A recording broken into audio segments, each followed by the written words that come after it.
To fire it up. From the beaches to the ballparks, from the Gaslamp to North County, no one knows America's finest city like he does. You can't just punt on a Manny Machado prime use. He's a fourth-generation San Diegan, born and raised in the heart of this community.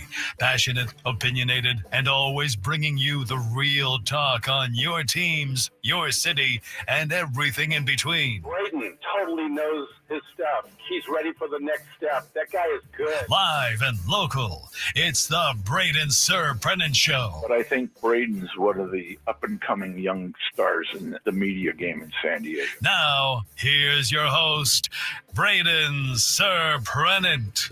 What's up, San Diego? And a happy Monday to everybody out there in America's finest city. I'm Braden Surprenant. This is the Braden Surprenant Show, live and local each and every day from 10 to 2 on San Diego's number one sports station, 97.3 The Fan. Alongside Frank Marchese, should be a fun one again today, as we got a lot to break down and a lot to talk about from the weekend that was in sports, especially the weekend it was in San Diego. We'll talk a little bit more about the Aztecs as this hour continues. How about them Aztecs? How about them Aztecs? That's right, Sean. How about them Aztecs? How about them Aztecs? San Diego State Aztecs football blanked Fresno State on Saturday 23-0. 23-0. I have to say, I want to say it right now. I got to say it. How many people, Frank, how many people were saying that San Diego State was going to have a good year in football this year? Who was saying it? Very few. Who was saying it? That would have been you. Yes. Would have been both of us. Don't sell yourself short. I didn't think it was going to be this good. I thought they were going to have a good year, but this has been something special to watch. I said 8 wins. I said San Diego State can win 8 ball games. I said that after they got smoked by Washington State. I said San Diego State is going to win 8 games this year. Now, hopefully they still do that. They're in a position now where they got a good opportunity to do that. But I said at the beginning of the year, you guys laughed at me at the YouTube chat. Absolutely laughed at me at the YouTube chat. This team sucks. Fire Sean Lewis. 6-1. They're 6-1. They shut out Fresno State. At Fresno State. I saw some Fresno State fans bitching about it, about their team and how bad everything is. Fresno State football, I don't think they've ever been shut out at home. You'd have to go look through the archives. The last time they've been shut out at home. It's the second time they've been shut out at home. Both of them on the same day, as a matter of fact. A good mojo for the Aztecs, I guess. October 25th. The last time they were shut out at home was their last season in their old building against Utah State. That was the last time that they were shut out. It was the only other time. 45 years ago. The only other time? That was the only other time they've been shut out at home. That's impressive in itself. I don't care how good Fresno State is. And again, they didn't go with their start. They went with the other quarterback, the turnover machine that was the other guy. But the Aztecs played well. I thought defensively, we keep talking about their defense. I mean, their defense going into last week had given up the third least amount of points in all of college football. Now, the two other teams that were behind were Oklahoma and Ohio State, and they'd played extra games. But right now, San Diego State defense has been outstanding. Offensively, they got to find ways to score a little bit better on the road, but they've done a fair job. And now they got Wyoming on Saturday at 4 o'clock, where they're 10.5-point favorites. And at this point in time, I got to keep saying, what else you got to do to go watch San Diego State football play? I will give you that the Wyoming is not a huge draw. Wyoming's not a great draw. They're 4-4. They're 2-2 in the Mountain West. They're an okay team. They're a team that might, give the Aztecs a run for their money. Who knows? Aztecs fair by 10.5, like mentioned before. But what else does San Diego State got to do for you to go show up and see it? Ticket price is going to be lower. They've done a good job of trying to get you in the building. You want to talk about a good opponent? Boise State's rolling into town in a couple of weeks. Team needs to be good. They're good. Team needs to be exciting. They're exciting. This Aztec football team has done a phenomenal job with local San Diego kids. A phenomenal job with local San Diego kids. They're getting votes in the AP Top 25. Whether or not I think San Diego State is a team that's going to be ranked or is a team that deserves to be ranked over teams like Memphis or Utah or USC, probably not. But at the same time, they're right there competing for a Mountain West title, which means one thing. They're competing for an opportunity to go to the college football playoff. USF lost over the weekend. They lost to Memphis. Memphis right now, to me, is in the driver's seat to make the college football playoff as the American athletic representative, as the group of 5 representative. But you start looking at the standings around college football, it's going to be the American Athletic Conference versus the Mountain West, and whoever is going to have a little bit higher of a ranking is going to be the team that's going to the college football playoff. When do the college football playoff rankings come out? Next week? Right? Second week in November or something like that? I believe it's next week. I thought it was this week. Is it next Tuesday? Is it November 4th? It might be November 4th. You know what it is? It's usually a day that they have like college basketball, right? When they have to they do it at the halftime of the college basketball. Or maybe it's the week before that. So maybe it is November 4th. That would be a telling sign. I mean, the Aztecs, they should be able to beat Wyoming. It's 7-1. You guys start comparing like resumes. They got a good chance. But I look at their upcoming schedule. And for San Diego State, I said 8 wins at the beginning of the year, but laughed at me. What's the motto of the show? Right, but too early. Right, but too early. We tried to tell you. Jump on the Aztec bandwagon. Tried to tell you guys. They look good against Stony Brook. It's Stony Brook. And people try to be like, this team's terrible after they lost to Washington State. Fire Sean Lewis. They're ripped off, 5 in a row? They got Wyoming at Hawaii, Boise State, San Jose State at New Mexico to finish the year. Now, we've seen San Diego State football teams like lay an egg before, so I don't want to put the cart before the horse. But I'm telling you right now, the way things are trending, San Diego State has a really good opportunity to not only play for a Mountain West championship game, they have a really good opportunity to potentially host said Mountain West championship game, which also means they have a really good opportunity if they win that game. That game, let me put it this way, the context of that situation. I mean, if you can't get beat, there's no other reason why you wouldn't want to be able to go to these games. I mean, there's no excuse at this point. If San Diego State is able to beat Boise State at home in 3 weeks, whatever it is, they got Wyoming at Hawaii and then Boise State. And that Hawaii game is going to be tough. They beat Boise State at home in a couple of weeks on November 15th. They will be hosting the Mountain West Championship game. And that Mountain West Championship game will be a play-in game to the college football playoff. I mean, just understand what this could potentially be. How many times, Frank, did we, when we asked people in the YouTube chat, we asked them to call in about San Diego State football. We said, what is a big reason why you didn't want to go to games? Somebody said it was too hot. All the games are at night this year. I don't know what to tell you about that. No shade. Goes back with the too hot thing. Games are at night. You don't need shade at night. Lack of good opponents.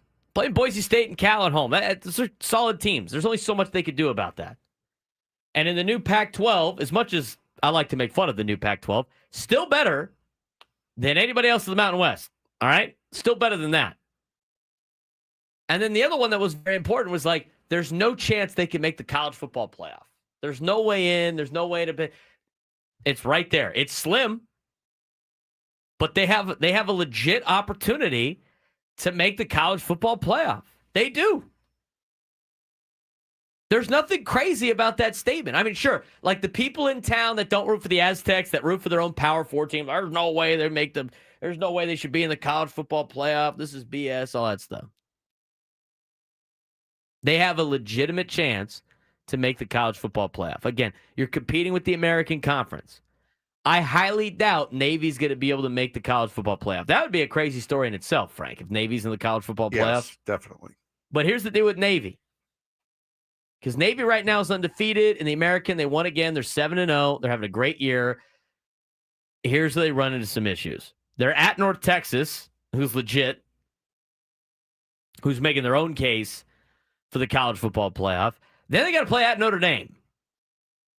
which they're going to lose, most likely. If they beat Notre Dame, they deserve to be in the college football playoff. At that point, if you're the Aztecs, you're like, hey, you know what? They beat Notre Dame. That's on the road. Good for them. Then they got South Florida and Memphis, and then they got to play that game against Army after the fact, which we just got our flights for.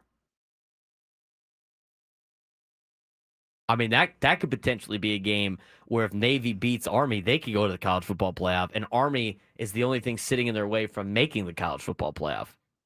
How about that? Who's rooting for Navy then, Frank? If that's a win, how about that though? If it's like, all right, Navy wins, they go to the college football playoff. Army wins, and San Diego State goes to the college football playoff. Who are you rooting for then, Frank? I was always rooting for Navy. I don't know what you're on about. I'm just saying. You're still going to root for Navy, even if an Army win would give them a deal. By the way, look at my cup today. Navy. Attaboy. I got one of each, dude. I got one of each. I respect and support both. So, looking at the competition, looking at how everything plays out for San Diego State, they have a great opportunity to make the college football playoff. And we will get to it later. I'm seeing it blow up in the chat right now. But I promise you, we will get to it later. Massive night at Snapdragon last night in front of 32,500 people. A packed house at Snapdragon Stadium for San Diego FC's first ever playoff win in franchise history. Huge night. And again, we will get to that later on today. Don't think we forgot. We're definitely did not forget about San Diego FC last night. They got one more win against Portland. If they do it on the road, they would advance in the playoffs, and we'll keep you updated on what the MLS playoffs are. But a big night in San Diego. I mean, the Aztecs put it out. They did a good job. That was a fun story of the weekend. High school football was crazy on Friday night. We'll talk about that later on in the show. We got, obviously, San Diego FC. I mean, it was a fun weekend for San Diego sports throughout the county and a lot on all different levels. And so we'll have a lot to talk about, a lot to break down here on the show. We got to take a quick break. When we come back, more on San Diego State winning the old oil can over the team up north, as we will hear from what Sean Lewis had to say after the game as we continue on the Braden Surprenant Show, San Diego's number one sports station, 97.3 The Fan.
10:18 on a Monday.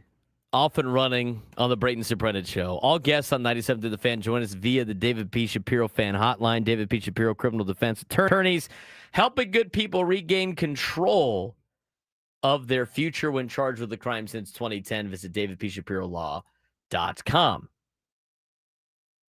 Got a lot to talk about today. No guest today, right? No guest today? That's correct. Nothing today. But tomorrow, Aztec fans, we got some Aztec basketball. We're going to talk about tomorrow. David Velasquez will join us tomorrow. What's the time on that?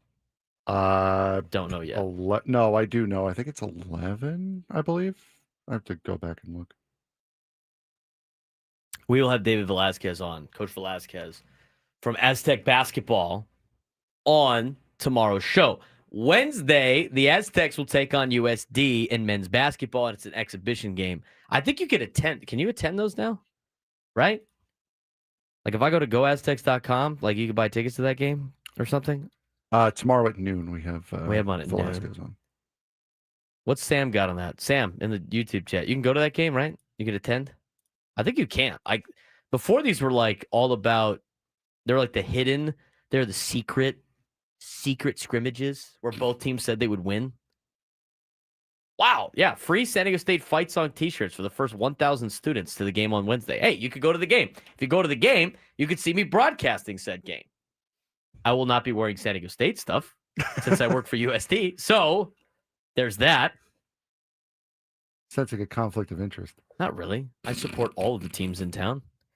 But USDToreros.com will have the game broadcasted. I think we're the only ones broadcasting the game, if I was told that correctly, which I think I was. So if you want to listen to Aztec basketball on Wednesday, October 29th, as they take on the USD Toreros, it will be myself and Jack Cronin on the call on USDToreros.com. That is where it will be. We're the only ones broadcasting the game. You get to call a basketball game, and I get to have 20 needles poked into my forearm. That's fun. Way to kill the mood, dude. It's just, it's Are you going to be okay with that? It's an allergy test. Allergy test. No, I'm not going to be okay with it. I was going to say, you going to acupuncture or something? No, it's allergy test. Yeah, it's an environmental allergy test. And then I think the food allergy test is next week at some point, I want to say. Sam's calling you out in the chat. What did I do? He says, make it about me, Frank. Yeah. Come on, man. No, it wasn't making it about That's me. On Sam. Sam's. It wasn't making it about me. It was a look at the disparity of how fun our Wednesdays are going to be. Well, when you're done, you can listen to the USDA San Diego State basketball game. I could probably listen to it in traffic on the way home.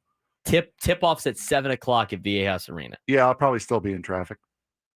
You might as well stop by. It's probably free to go. I don't know if that's true or not. I have no idea what the ticket situation is like for the exhibition game against the University of San Diego. I can't wait to see USD basketball play after having Steve Lappin on Friday. Sounds like they're going to be much improved, which is good. So that's true. Do we know if you're not getting? Are you getting Botox? I'm sure it's not Botox. It is an environmental allergy test. You better go to the right place. I know the place I'm going to. That's like surgeons that like have to Sharpie the side that they are doing. What are we doing again? Yeah. Uh-huh. Knee replacement or hip replacement? I can't remember. That's it. Don't cut this one off. This one either. That's right. Cam Scatabo, poor guy. I thought he wanted to. I thought he was going to cut his ankle off and then start playing without an ankle. His ankle was facing in a direction it was not naturally meant to go, and brother tried to stand up still. Tough guy. I would have been knocked out in pain. Anyway, so that is coming up on Wednesday. Tomorrow, we have David Velasquez to talk about Aztec basketball. We are working on trying to get somebody on from UCSD, and we have got all the bases covered. Now, speaking of USD, I had a great weekend this weekend. We'll talk about the high school football stuff later on the show from Friday night. But on Saturday, I was invited to kind of MC, but not really, the draft night for USD baseball for their Navy Lumbee World Series is what they call it. Now, here's where we have a little bit of a problem, Frank. Ruh-roh. No, I mean, this is what I don't understand. Okay.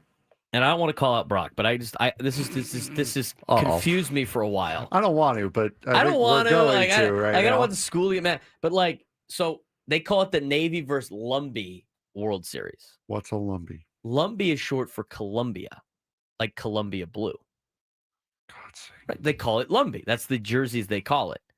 But the problem is like USD's colors are technically Torero Blue, which would be the Lumbee, and Founders Blue. That's the two blues that they have, the official blues.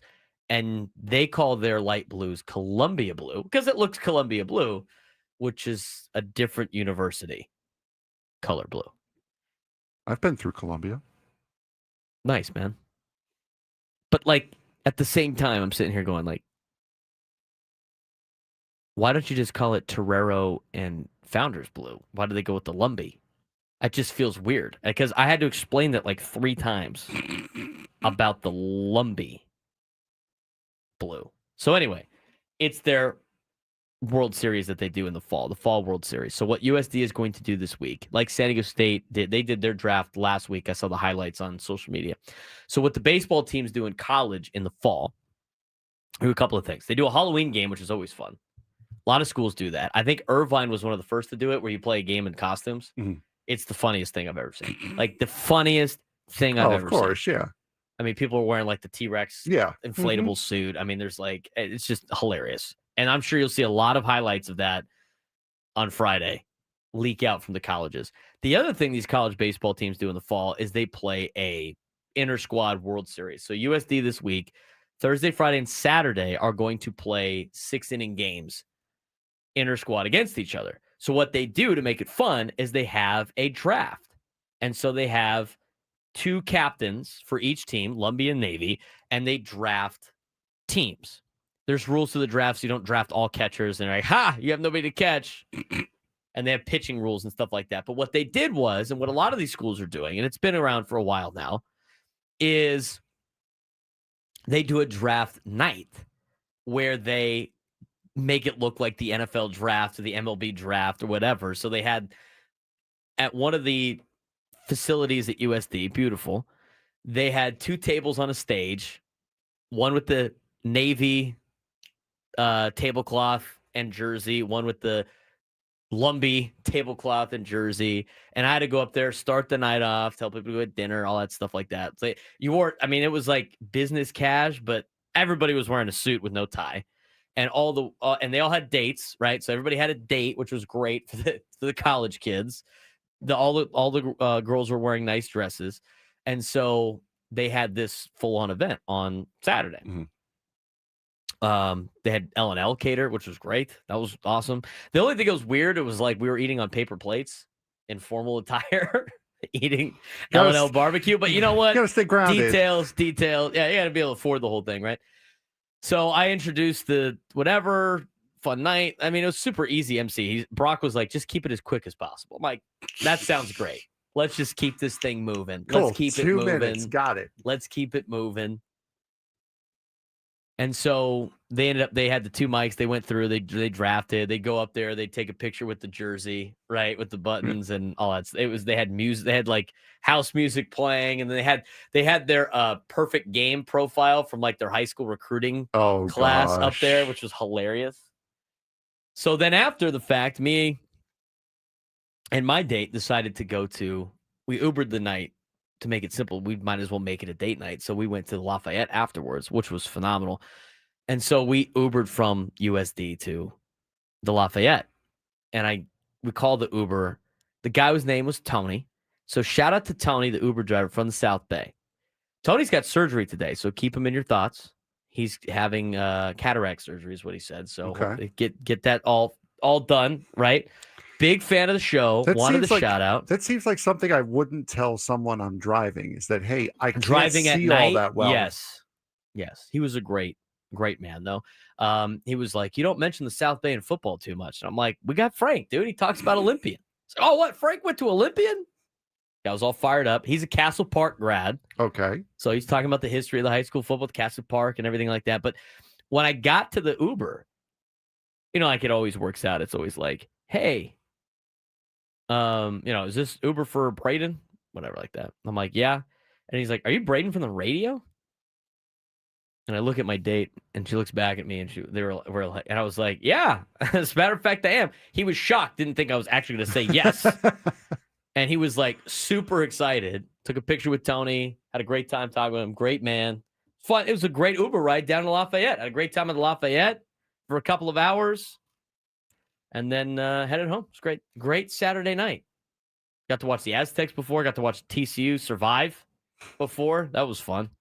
I knew that was going to be a trap game. I got a text in the morning from Perez. He was like, I bet the Frogs today. I'm like, why would you do that? Yeah, thanks for telling me, first of all. They did the same thing the week before with the Baylor game. My buddy Mike's like, hey, because they were there both in Vegas.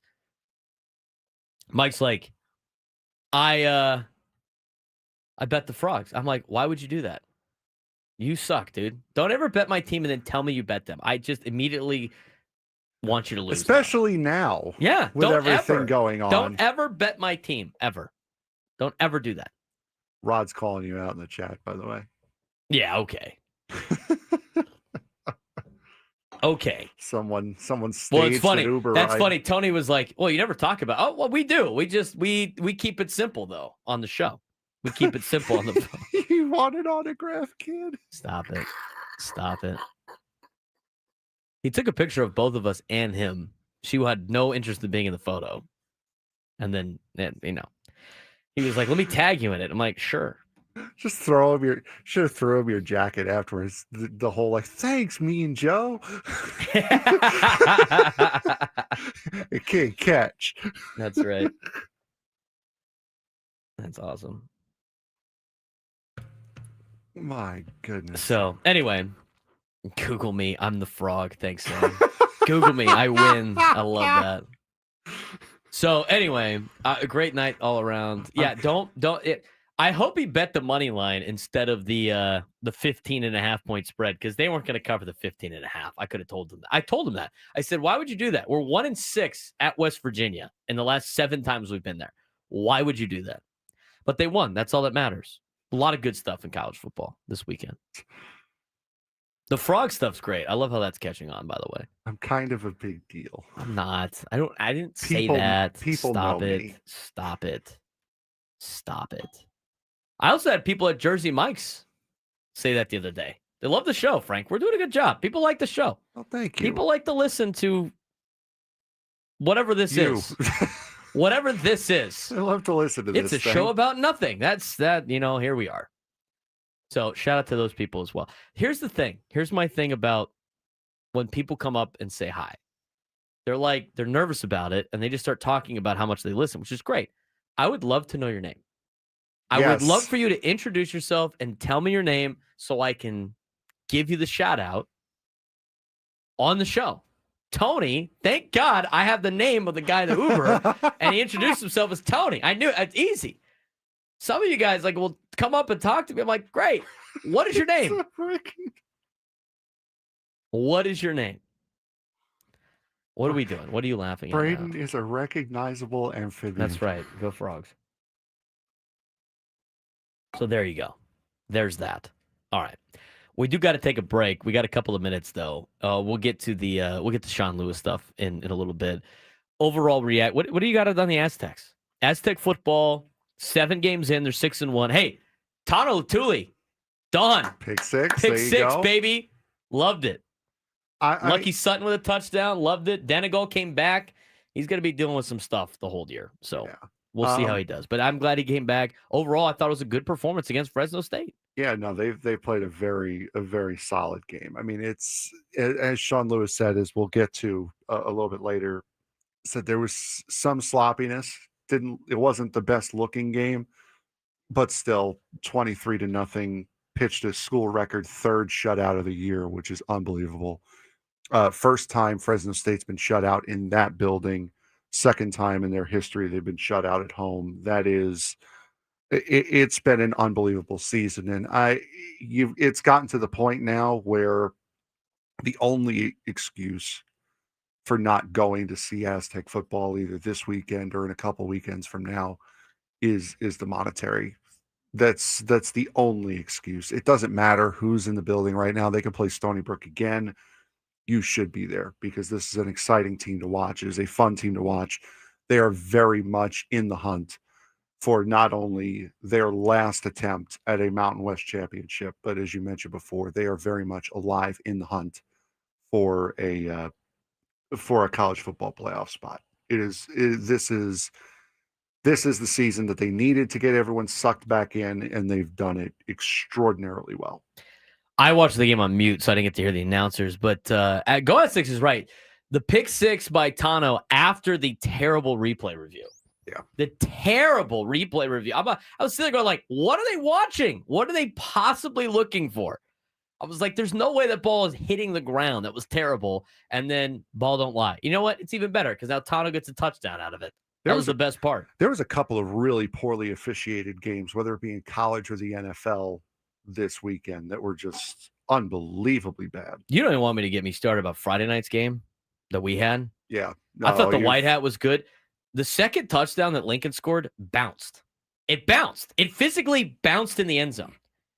The kid for Lincoln ran the route to the back of the end zone. It skipped him, and then he bodies it up like he was making a pick on the play. And he's like upset because the ball hit the ground, and he hits the ground with his hand. And then the ref from their sideline, classic, puts his hands up, touchdown, and the kid for Lincoln's like, oh, all right, cool, I think we scored. I'm like, what is that? That's cool. What is that? It's funny how we hear it all the time as far as like hit by pitches go, that, you know, usually you go by the hitter's initial reaction as to whether or not he got hit or whether or not he's selling it.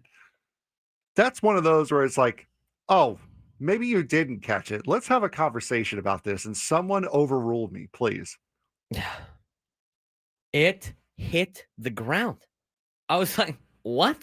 And then the PPR just shows one play that was a whistle that was blown before a fumble, which, by the way, you go back and look, and I can't believe the PPR did an entire segment about how one play that was actually ruled correctly, if you look at it on replay, about a fumble that Honor Falave had. They made it sound like that was the only play, and if it wasn't for that play, then Cathedral would have lost. I could not believe the coverage of that particular game. I could not believe it. I was incensed watching that. And then again, like the officiating wasn't great. We had 11 penalties, Frank, in the first quarter. Jesus. 11 penalties in the first quarter, all on one side. I was like, this is the most insane thing I have ever seen. And you know what? 10 of them came from the other sideline. 10 of them from the other sideline. And I was like, all right, here we go again. Here's the same stuff that we have to see every Friday night. But here's the deal. Got to turn the holding slider down a little bit. That's what it is. Oh, my God, dude. I just the late hit out of bound, no call that we got from our sideline guy threw 2 flags. Their guy threw 11. But the thing is like it's high school football, and these guys are learning how to be like they're trying the best they can. So I can't like complain about it too much. I thought the white hat we had was phenomenal. He was great. It was great the whole time. He didn't have like that like ego. You know what I'm saying? Like sometimes guys get this like ego. It's like, no, just get it right and let's have a conversation. I'd like to know explanations for things about certain rules. He does a great job doing that. I don't remember his name, but he was great. But the ball bounced in the end zone. Bounced in the end zone. It physically bounced. And then here's the other thing that stinks. We bounced a break. I'm sure. Here's the other thing that stinks about that. Like we all have iPad. Like every sideline's got iPads now, which is terrible because you know what what everybody does. Like, look, you missed. It's like they don't have replay. Okay, they don't have the ability to see replay. But then you go back and you look on the replay. It's like skip. Terrible. Terrible. Terrible. It was a great game. It was a great game by both teams. And you know what? The open division. I tell you what, I got nervous about the rankings that came out yesterday because Lincoln got knocked out of the open, which was absolutely absurd. And then they reset and they're back to being a number 2 seed, which is good. We'll talk more high school football. Later on, we will talk about what happened over the weekend with Aztec football again. Hear from Sean Lewis. And we come back. San Diego's number 1 sports station, 97.3 The Fan.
This hour 97 to the fans brought to you by Toyota of Poway, voted San Diego's #1 Toyota dealer by USA Today with APRs as low as 0%. Tons of new Toyotas on the ground. No tricks, only treats.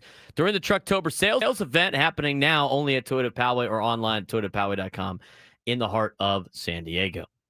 Let's talk about Aztec football a little bit more. Let's talk with Sean Lewis. Sean, first of all, how about them Aztecs before we start playing some of the clips? How about them Aztecs? That's right. How about Sean Lewis's tan line on his hat? Ooh, baby. Oh, my God. That's like all they showed on ESPN. Stupid mouse. Mouse didn't show any highlights, just showed the Sean Lewis head. Sean, I don't care how bad it looks. When you have something like that going on, brother, you need some hair. I think he's just Just a little bit. His signature look. You know what? I'm surprised it hasn't been made into a T-shirt yet. I bet you students would wear that. I'm going to tell you that right now. I guarantee you students would I wear bet you that would be the case. That was going to be it.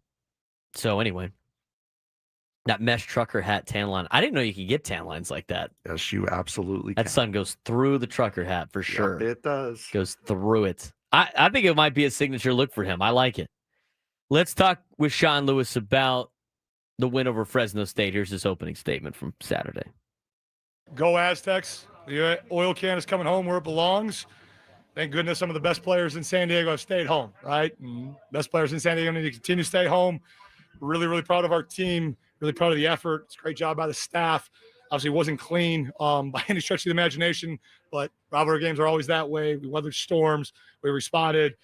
Took 1,000 steps in this journey. The guys did it in a big-time way, big plays, explosive plays, and proud of the resolve, proud of the effort, and it's great to go bowling, great to get a rivalry win, great to be undefeated at home, and excited to see a sold-out Snapdragon when we get home for homecoming. So all San Diego, let's go. Let's show up, show out, and support these guys who are doing great things in this special season. Need you a part of it. Homecoming, Aztec fans. Called you out. Now you have to get your ass down to Snapdragon Stadium this weekend. Called you guys out Called in a big way. You out. Get to Snapdragon Stadium. I'm telling you, you should be getting there for a couple of reasons. One, San Diego FC in the playoffs, and two, Aztec football. We got great fall sports right now in San Diego. Do we not?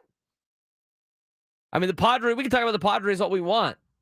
Padres made the postseason. Aztec football is going bowling. Aztec football is going to have a great opportunity to make the college football playoff. Now, hopefully they got some ticket deals out there because charging people $200 for a ticket would be kind of ridiculous. But that being said, the game on Saturday is at 4 o'clock.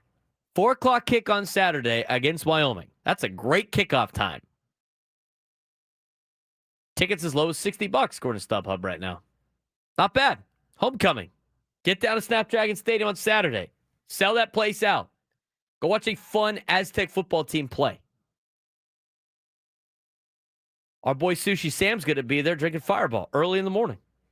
It'll be a long day for him. But you know what? He's there repping his Aztecs. No reason not to go if it's made affordable. Let's talk more with Sean Lewis, his post-game presser, talking about what it meant to set the tone early against Fresno State. We set the tone in this one a long time ago, right? And the importance of the rivalry, and then I thought it was going to be critically important in this individual game, and the way that the styles of both these teams like to play is to stop in the run and be able to run the ball. And I thought our guys did a really good job consistently of, getting them off schedule, and our guys then being able to control the line of scrimmage, and then winning the explosive play rate was going to be big. We were able to generate some explosive plays. Wish we would have came out better on the turnover side of things, but controlling the line of scrimmage was critically important. I thought our guys did a really good job with that. They've been doing a good job of that all year. A big reason why San Diego State football does well is when they have linemen and good linemen in the trenches. I mean, those years with Rocky Long, when they were beating teams like Stanford and beating teams like Arizona State and beating these Power 5 teams back in the day at Qualcomm Stadium or even on the road, they had good lines and they were winning in the trenches. San Diego State's winning in the trenches right now. It's a big reason why they're 6-1. The offense and defensive line play has been really good, Frank. Oh, it absolutely has been. And you look at the entire defensive side of the ball, as we mentioned, it pitched a third shutout of the year. That is a lot to do, not just with the offensive line, but the defensive line as well. Speaking of that shutout, record-setting, school record third shutout pitched last Saturday. Second time ever Fresno State's been shut out at home.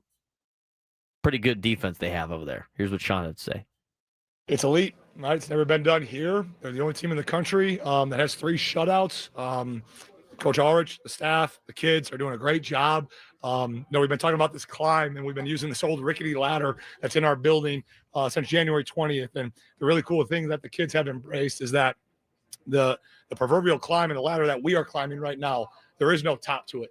They just keep doing great work. They just keep making another rung, and they keep elevating. They keep leveling up week after week after week. And as crazy as it is, like, there's still more plays to be made. There's still improvement to be made. And the kids, when we say that and we challenge them in that way, they go, yeah, coach, we know. Absolutely. Right. And so it's really cool to have their full attention, to have their full focus, and to have them working day in and day out like it's game day on a Tuesday, to have the attention and the urgency to get better. They've created a pretty special culture and really taken hold of it. And the environment in Fowler right now is outstanding. I got a text on Saturday when Jaden Denical got knocked out of the game. And it was Denical's hurt, season's over. Just immediate dooming. I said, probably not. And you know what? I think he ended up, I saw him a couple times back in there, but Denical's going to be, based on like what his injury history has been with his shoulder, I would not be surprised if that's going to happen a couple more times this year. But it's how you respond when one of your better players goes down and one of your leaders goes down, your captain goes down, right? Quarterback goes down. I think the response that San Diego State had after the quarterback went down was huge. And Sean Lewis agrees. Yeah, it's next man up, right? We've talked about that a ton. Again, that's one of those day one traits of our ethos and who we want to be, that you don't know when an opportunity is going to present itself for any of these guys, right? And BJ was ready. He was able to step in. He's been preparing at an elite level. He's able to kind of stabilize some things there for us as we go. So JD will be good. He's a warrior. He obviously bounced back and will be just fine. But again, like, we got to keep working behind the scenes while we're waiting, right? Like, again, like, I can't tell these kids when their quote unquote time is going to come, but there's going to be an opportunity that presents itself, and their number's going to get called, and they got to step up, and the standard's not going to dip, and they got to rise to the level of their training in that moment and be prepared to go capture it. Last thing for you was about Lucky Sutton's development this season. I thought he's had a great year. Local product at Cathedral Catholic High School. He's a guy that had opportunities to leave and decided to stay to be an Aztec because he knew it was going to be his turn this year. And since then, he has done a great job. He's developed well, at a big day on Saturday against Fresno State. And here's what Sean Lewis had to say about the development of Lucky Sutton. He's embraced who he is. He's become a one-cut north and south downhill back.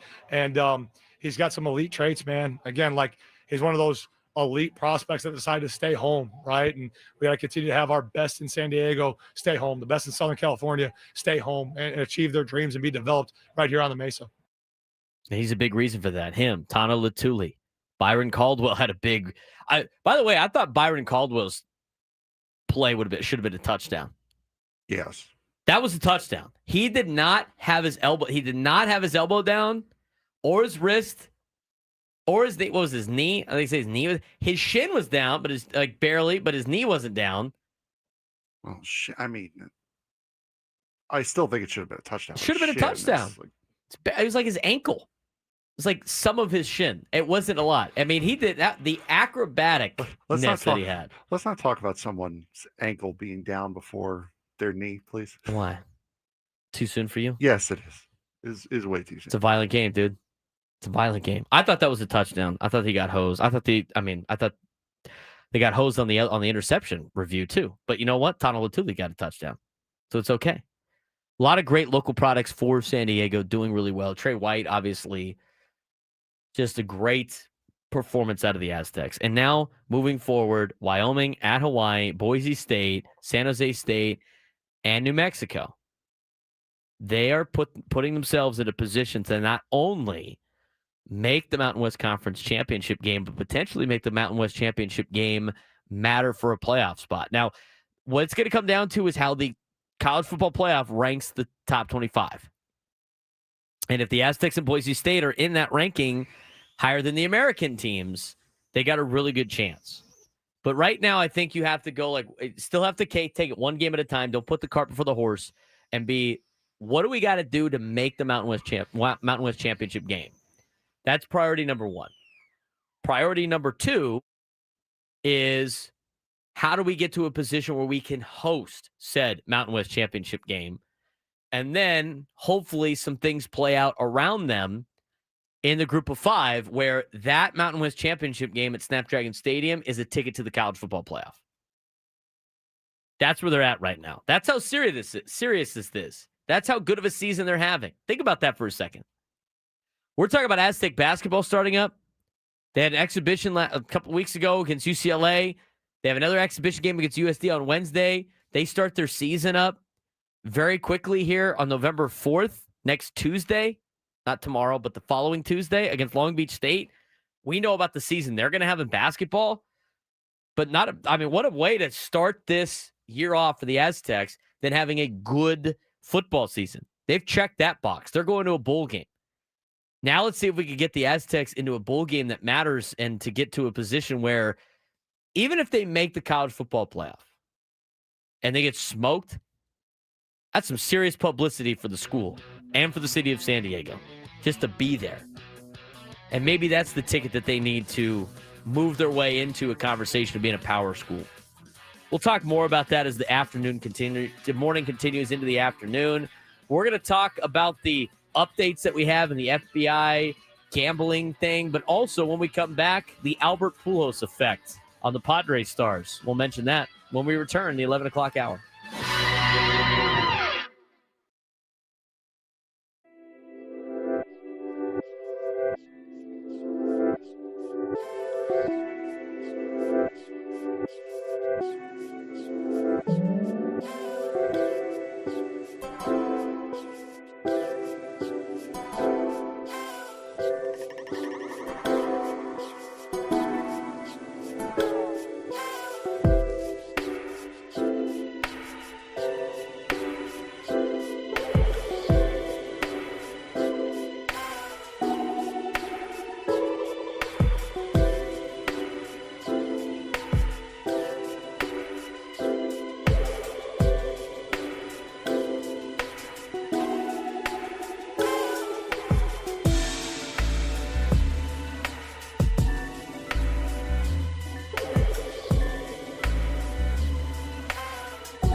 All guests on 97 through the Fan join us via the David P. Shapiro Fan Hotline. David P. Shapiro, criminal defense attorneys helping good people regain control of their future when charged with the crime since 2010. Visit davidpshapiro.com. He's Frank Marchese. I'm Braden Surprenant. This is the Braden Surprenant Show, live and locally each and every day from 10 to 2 on San Diego's #1 sports station, 97.3 The Fan. We do want to dive into Padres news.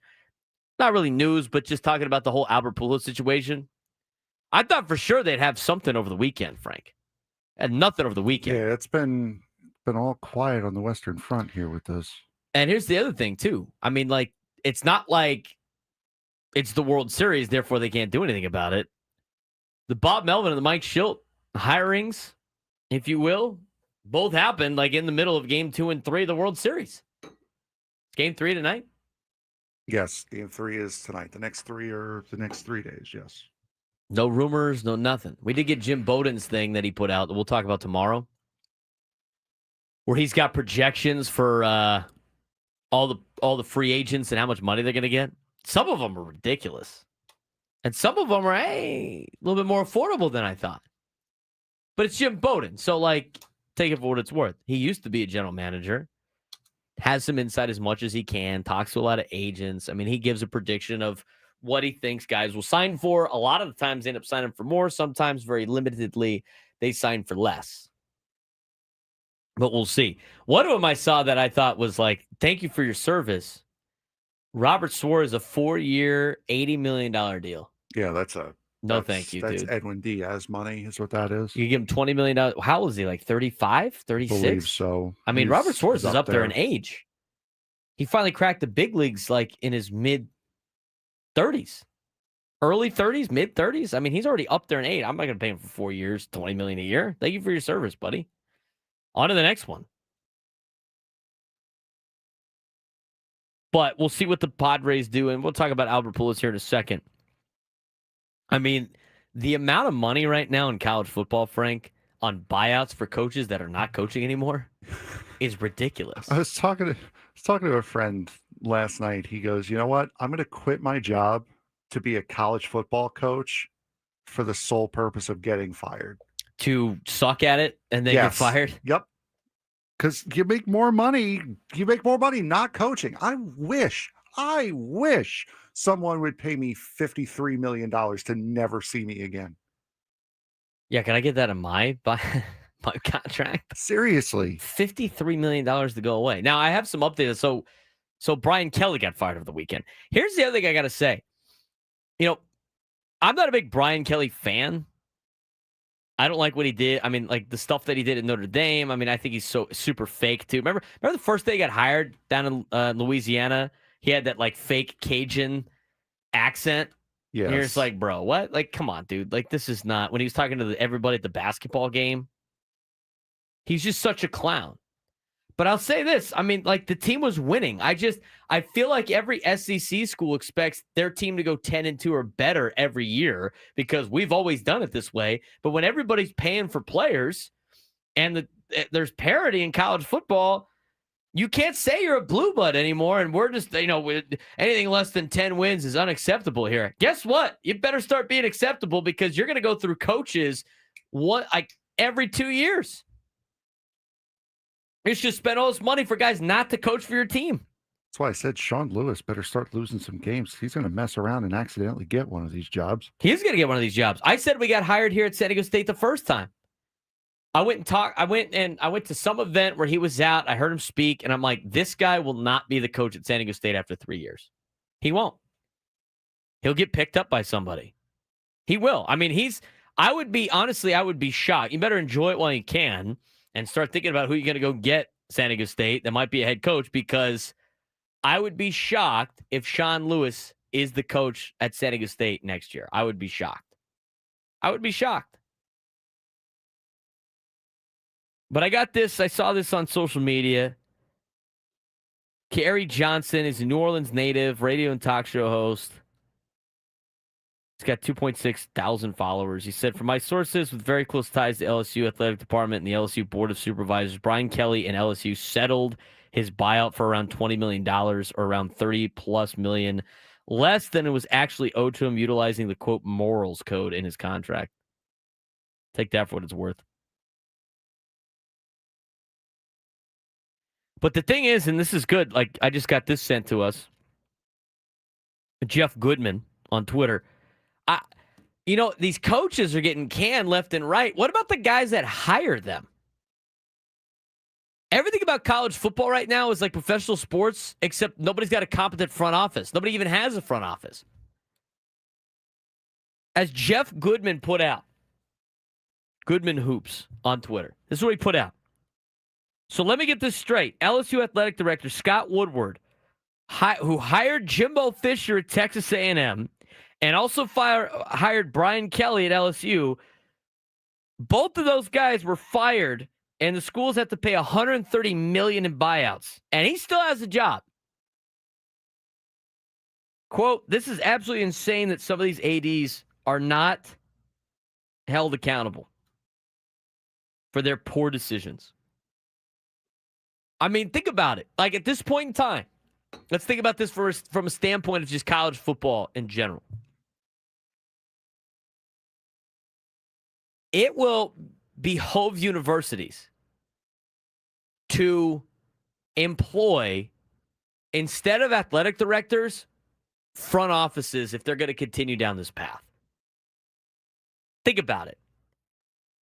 They don't need ADs anymore. They need general managers. The ADs are just hiring and firing people based on what boosters do. I don't understand how the guy that hires these coaches that swing and miss on these guys all the time can keep a job. It would probably save universities hundreds of millions of dollars if they have competent general managers. Remember, all the general managers that are being hired in college football work underneath the athletic directors at these schools. They just work for the football team. But a big money saver for a lot of these schools would just start having scouts and general managers and start running athletic departments like they're professional entities, because guess what? They are now. $53 million in buyout.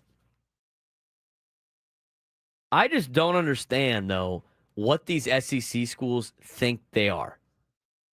I mean, pride is killing these schools. Pride is killing all of these schools. Not everybody's going to be able to go 10-2. And here's the other thing, too. Here's what college football did that makes this even funnier to me. They're doing it to themselves. They decided to put all the good teams in like 2 leagues, and then the teams that are in those leagues, those schools, are upset that their teams are not going 10-2 every single year. They can't all go 10-2. They can't all go 10-2. They all think they're legit programs because for so long, they've only had to play 8 conference games, and they beat up on bad teams, and so they'd have all these inflated records. And by the way, the SEC was the only schools paying anybody at the time. And now that the Big Ten can start paying kids legally, and they have more money than the SEC schools, and schools in the Big 12 can start paying athletes, all of a sudden it's not fair anymore. And by the way, you put all the best teams in your conference, and now every school in the SEC goes, I can't believe we're not winning. Let's fire our coach. I don't know. You've made it an impossible task. I mean, Brian Kelly, I think his record was 34-15. 34-15. How much better are you? Who are you going to go get? And I am not a Brian Kelly fan. I think the guy is fake. I would never have my child go play for him. But I'm going to tell you right now, the guy was winning. The guy is winning football games. LSU is winning football games.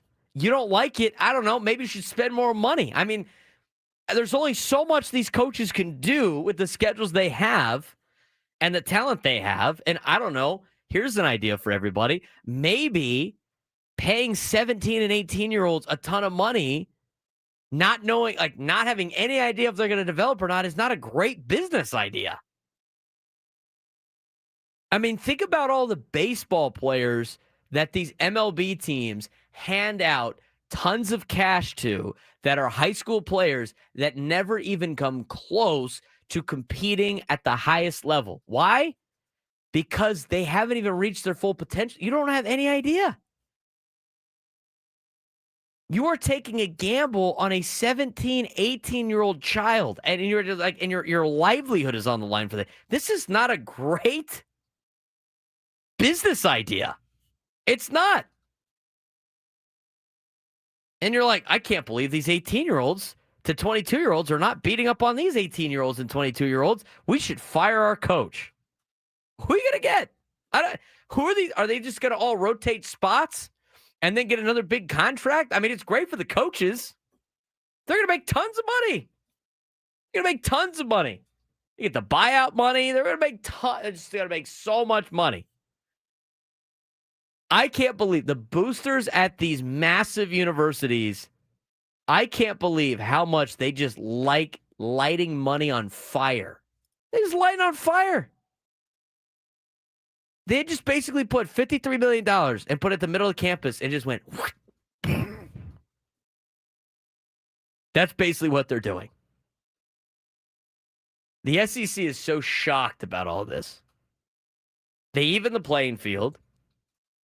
The Big Ten's got money to spend because they got rich alumni. The Big 12 and the private schools have rich alumni. All of a sudden, they're getting the same amount of kids, and now it's fire all these coaches in the SEC. They've created such a crazy environment. It's so crazy. I mean, college football is just the gift that keeps on giving. There's a lot of gifts that keep on giving, like the NBA. I mean, that whole betting thing is a gift that keeps on getting. But let me tell you this. I mean, the college football world with the decisions that these boosters make over the head of the AD. I mean, the meetings they had. Did you hear about the story about the LSU? They're meeting during the game against A&M to try to find the money to pay Brian Kelly to go away because they're sickened by what they're watching live in person. And they had to get the government's approval. They go to the governor's office in Louisiana to pay it off because it's a state school.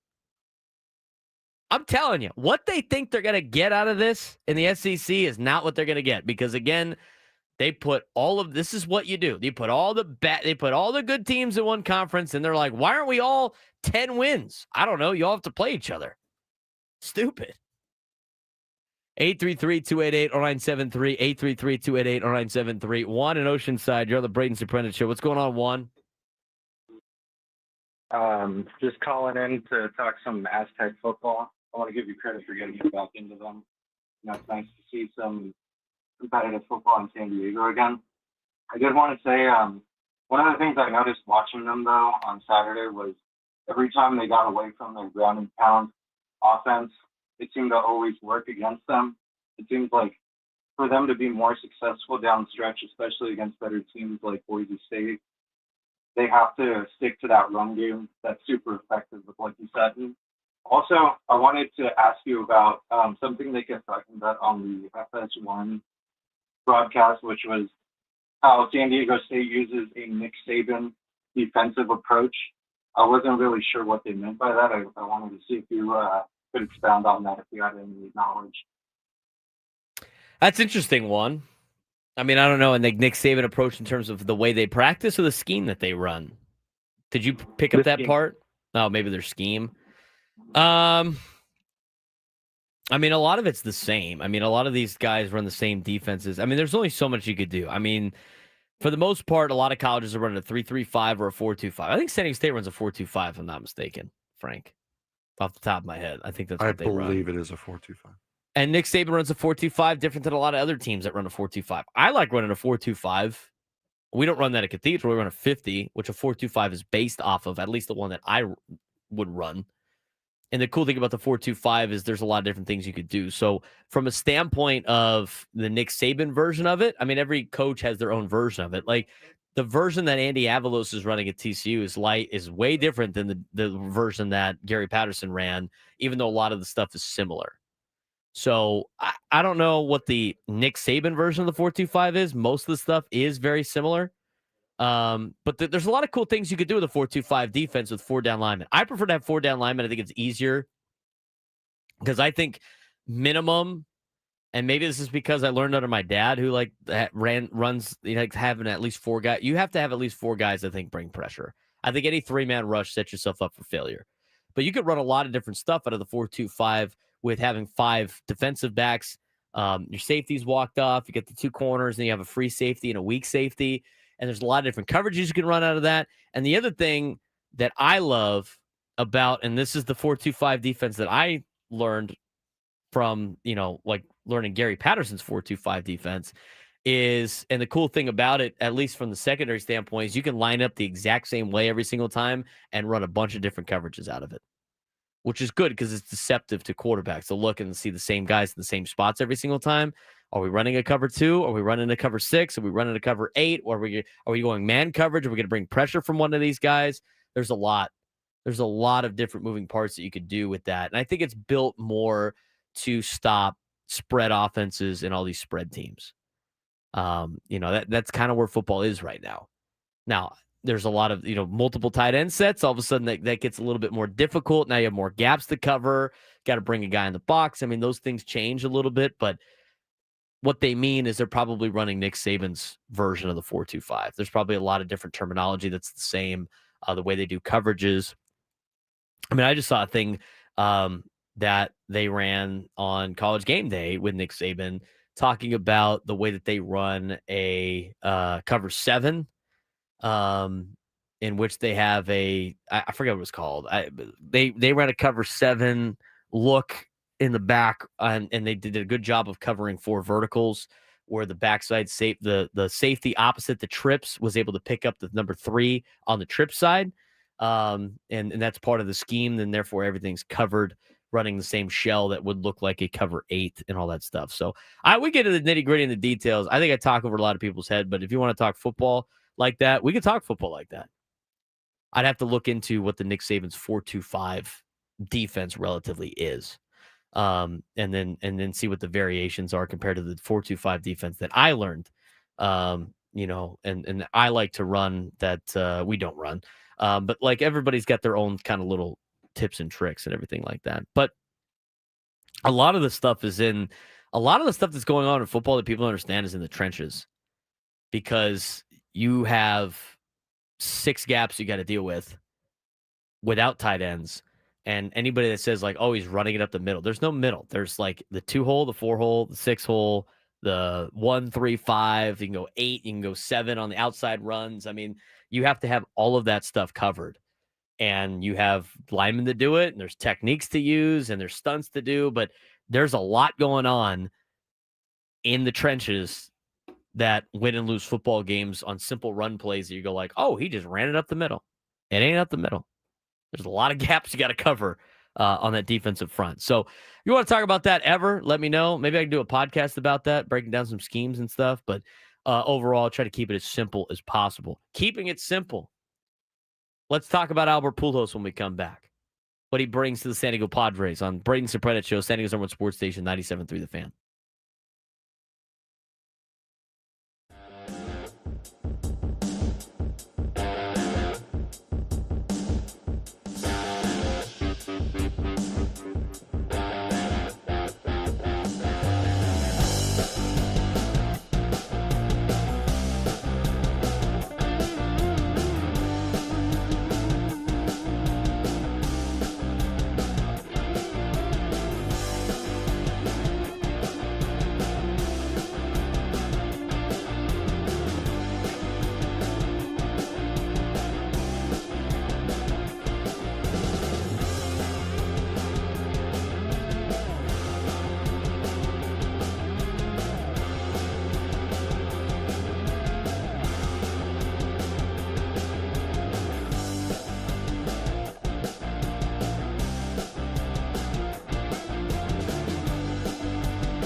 You can't count on much, but you can always count on Sundays with the NFL on CBS and Paramount Plus from your local NFL game live every Sunday all season long, starting at just $30 for your first year. That's like $250 a month. Visit ParamountPlus.com/NFL to get started today.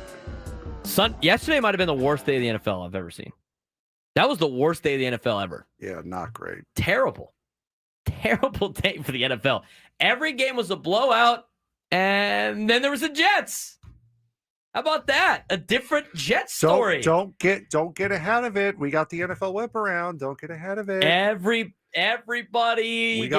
game was a blowout, and then there was the Jets. We got to talk Padres right now. Jets, Jets. Give it a half hour. We'll talk about. You're just upset that you know what? You're only as good as your last game, and right now the Jets are 1-0, and the Giants are 0-1. No, I'm not upset at that at all. Team of the best team in New York right now, New York Jets. There it is. Where's Fireman Eddie? Get him out of retirement. Fireman Ed's quit going to games like 20 times, and then he comes back every little sense of success. I got people asking me about Ferris Khan in the chat.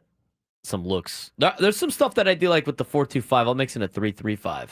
3 down linemen, 3 linebackers, and 5 DBs. It's basically the same. You just instead of one of those guys that's a walked off or a stand up 5 tech, you could drop back to be a linebacker, and then you line up with 2 5 techniques and a 0 technique, or 1 technique, and then you can have the linebackers mix and match when the guy goes and when he doesn't go.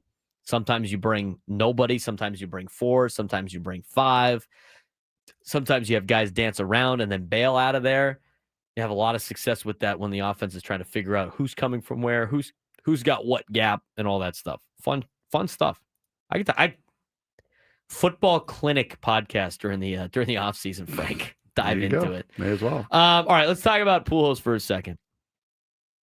The Albert Pujols effect on Padres stars. At age 45, Pujols is interviewed for the Padres managerial opening. We talked about that last week. And the piece suggests his arrival could instantly change the clubhouse dynamic.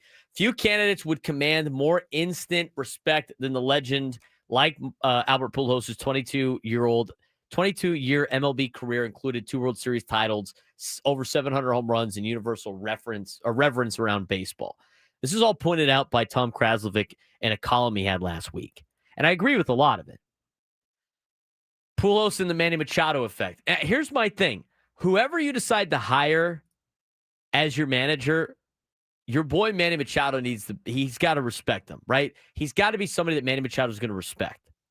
At age 33, Machado has played under seasoned managers like Buck Showalter, Bob Melvin, Mike Schilt, each bringing structure and baseball intellect. But Pujols would bring something deeper, a peer-to-peer understanding rooted in shared experience. I think that goes a long way. Being able to relate to your players goes a very, very long way. And years where I can relate to the players that I coach, we have usually a lot more success than years that I can't relate to my players. And that's at the high school level. It's the same thing at the higher levels. Same thing at the higher levels.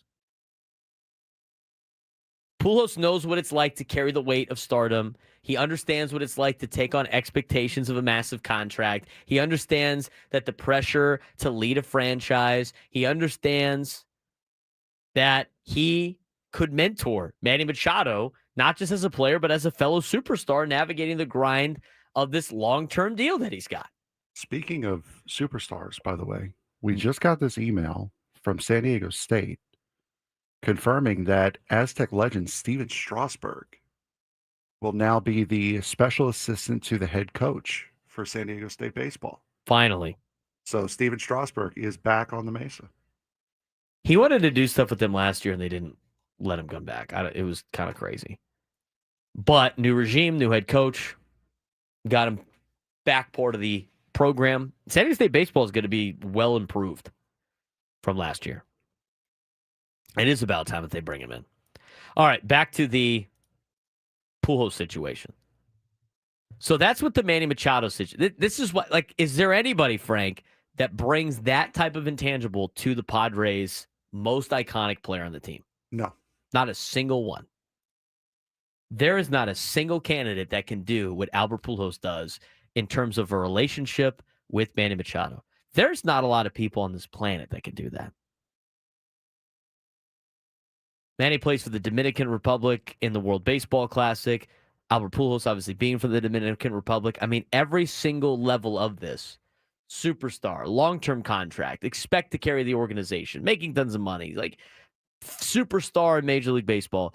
Nobody understands that like Albert Pujols. And to me, you need a manager of this Padres club that can relate to a guy like Manny Machado, who is your number one guy on this team. And he's got to be able to do it with your number two guy on this team. And that's Fernando Tatis Jr. Those are the two big contract guys. Those are the two faces of the franchise. Where those guys go, the team goes. Those are the ones that need to have a great relationship with the manager. And to me, that's why he needs to be the manager of the Padres. Nobody commands the respect for those two individuals more than Albert Pujols, Frank. No, absolutely. And like it said here in the article, if anyone is going to be able to tell Manny Machado hard truths, managing his workload, adjusting his leadership style, Pujols is the guy. He's done it. He's been there. He's played under a long-term contract. He has been one of the faces of the league. He has been the guy, the reason that people pay money to go to these games. So if there's someone who can tell Manny that stuff and have it stick, Pujols is the guy. It goes beyond Machado, right?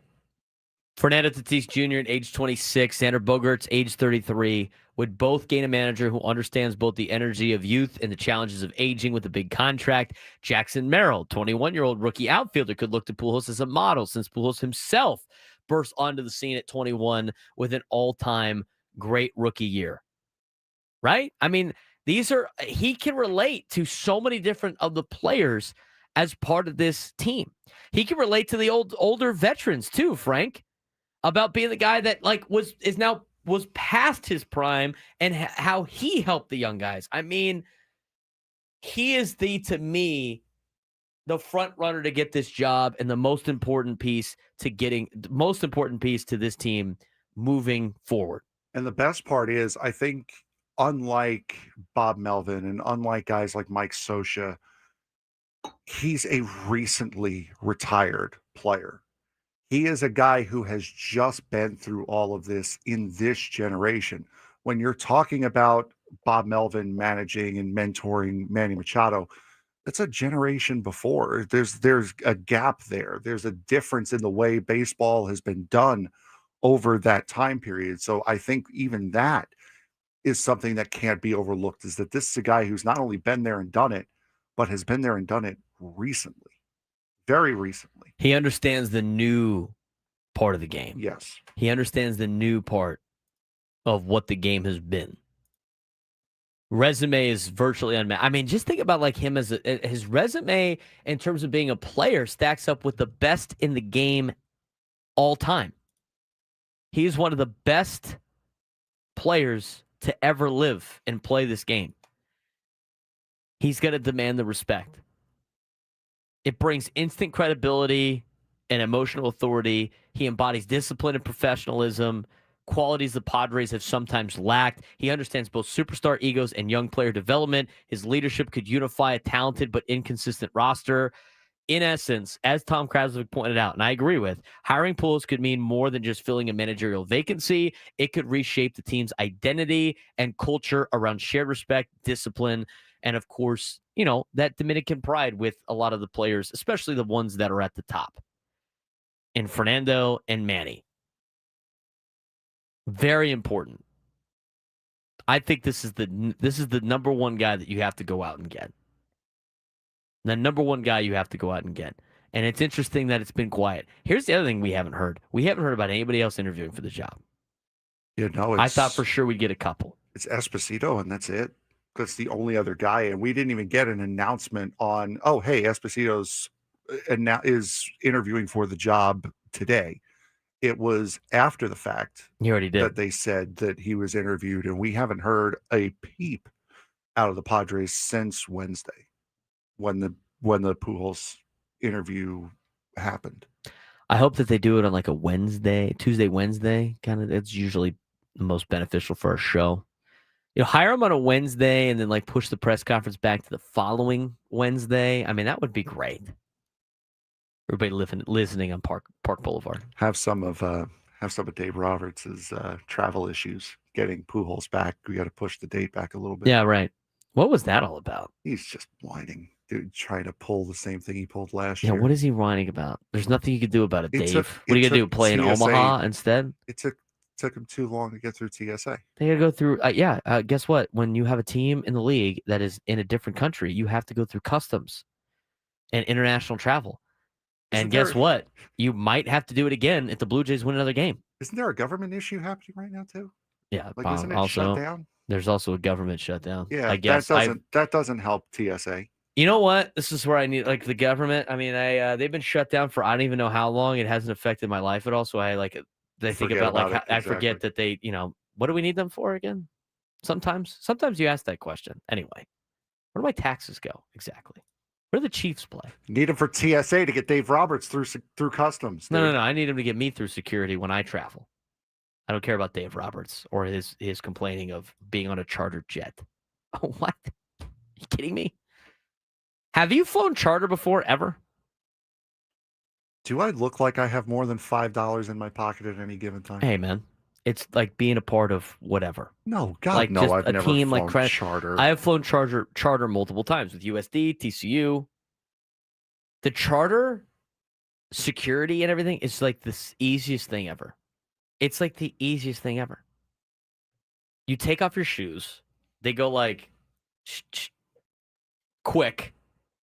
You don't have to it's so simple. You probably don't have to take your shoes off anymore because you don't have to do that getting on an airport now. Simple. What is he complaining about? People like the bitch, just a bitch, I guess. No, I mean he did the same thing last year with Manny's stuff, and he's hoping for the same result. Which, I mean, again, that's wonderful. They can't win without mind games. All right. What's going on in the Sports Fix? Sports Thread. We'll get to that when we come back. He draws the foul. Where the Chiefs play always. We're gonna break you out of that habit. We'll talk about the World Series and get to the Sports Thread as we continue on the Braden Surprenant Show. San Diego's number one sports station, 97 through the Fan.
This hour on 97 to the Fans brought to you by Toyota of Poway, voted San Diego's #1 Toyota dealer by USA Today, with APRs as low as 0% and tons of new Toyotas on the ground. No tricks, only treats during the Trucktober sales event happening now only at Toyota of Poway or online at toyotaofpoway.com in the heart of San Diego. How much of the World Series are you just like locking into, Frank? I was downstairs on the couch flipping through Instagram on Friday night when my mom, who was out, asked for a score update because she wasn't getting any reception in the place they were in. By the way, Yellow Pants have been hitting too. Yes. Steelers last night. Oh, I got the Fat L. I got the riot act about that last night. What? Their uniforms are awful. It's a throwback from 100 years come ago. on. They What can did make you it look expect? cooler. The gold pants. Come on. And that was when I found out that game one was 2-2. She asked again, and that's when I found out game one was 11-2. It's all one inning. And I then found out last night as I was updating the sheet that game two went 5-1 Dodgers. Yes. So I have been locked in to the World Series. Oh, yeah, you've definitely been locked into the World Series. If locked in means wide open, flapping gate, then yes, I have been locked down on the World Series. I had, Friday I'm coaching football, so I was like, didn't really know. Our guy Nicky P showed up to the game. He is a Dodgers fan. You know what? It's okay. He's from LA. I mean, his family's from LA. We accept Nicky P. All faults on this show. I feel bad. Nicky P is probably the nicest human being you'll ever meet. I hate all of his sports teams. Literally all of them. He likes the Dodgers. He likes USC. He went to SC. He also supports UCLA because his dad played there, which, again, that's an interesting dynamic rooting for both USC and UCLA. I digress. He is a big Oregon fan. We talked about this. Yes. Okay. All schools I do not like. Dodger fan. I'm sure he likes the Lakers. I don't think he has an NFL team, but like so far, I mean, it's just like every team I dislike. Why don't you be the Chargers? He likes Herbert because of the Oregon thing, but he's not a Chargers fan. Good for him. But anyway, I saw him before the game, and I'm like, "What's going on?" I said, "Well, Dodgers up 1-0, so hopefully." I'm like, He's like, Blake Snell hasn't done Blake Snell things yet. You're right. Hopefully, someone falls down well. Game 3's tonight. Scherzer and Glasnow. How do you think Scherzer's going to do in a World Series game? 4 innings. I hope that you better hope he gets 4 innings. Yeah, that's about it. That's all you can hope for, really. Vlad's still on a tear. Sure. I might tune in tonight at 5:00. I got fantasy players on Monday Night Football, though. I mean, this is the part of the season where it's just like, hey, I think I've got the Islanders on tonight. Football time. I got Ducks hockey. I got NFL. I got college football going on. I'm sure there's college games tonight. Islanders and Ducks are both off, so we don't have that. I'm sure there's a college football game tonight. No, there's not. Not on a Monday. They would never go against Monday Night Football. There's games on tomorrow, though. You got the UTEP Miners and Kennesaw State.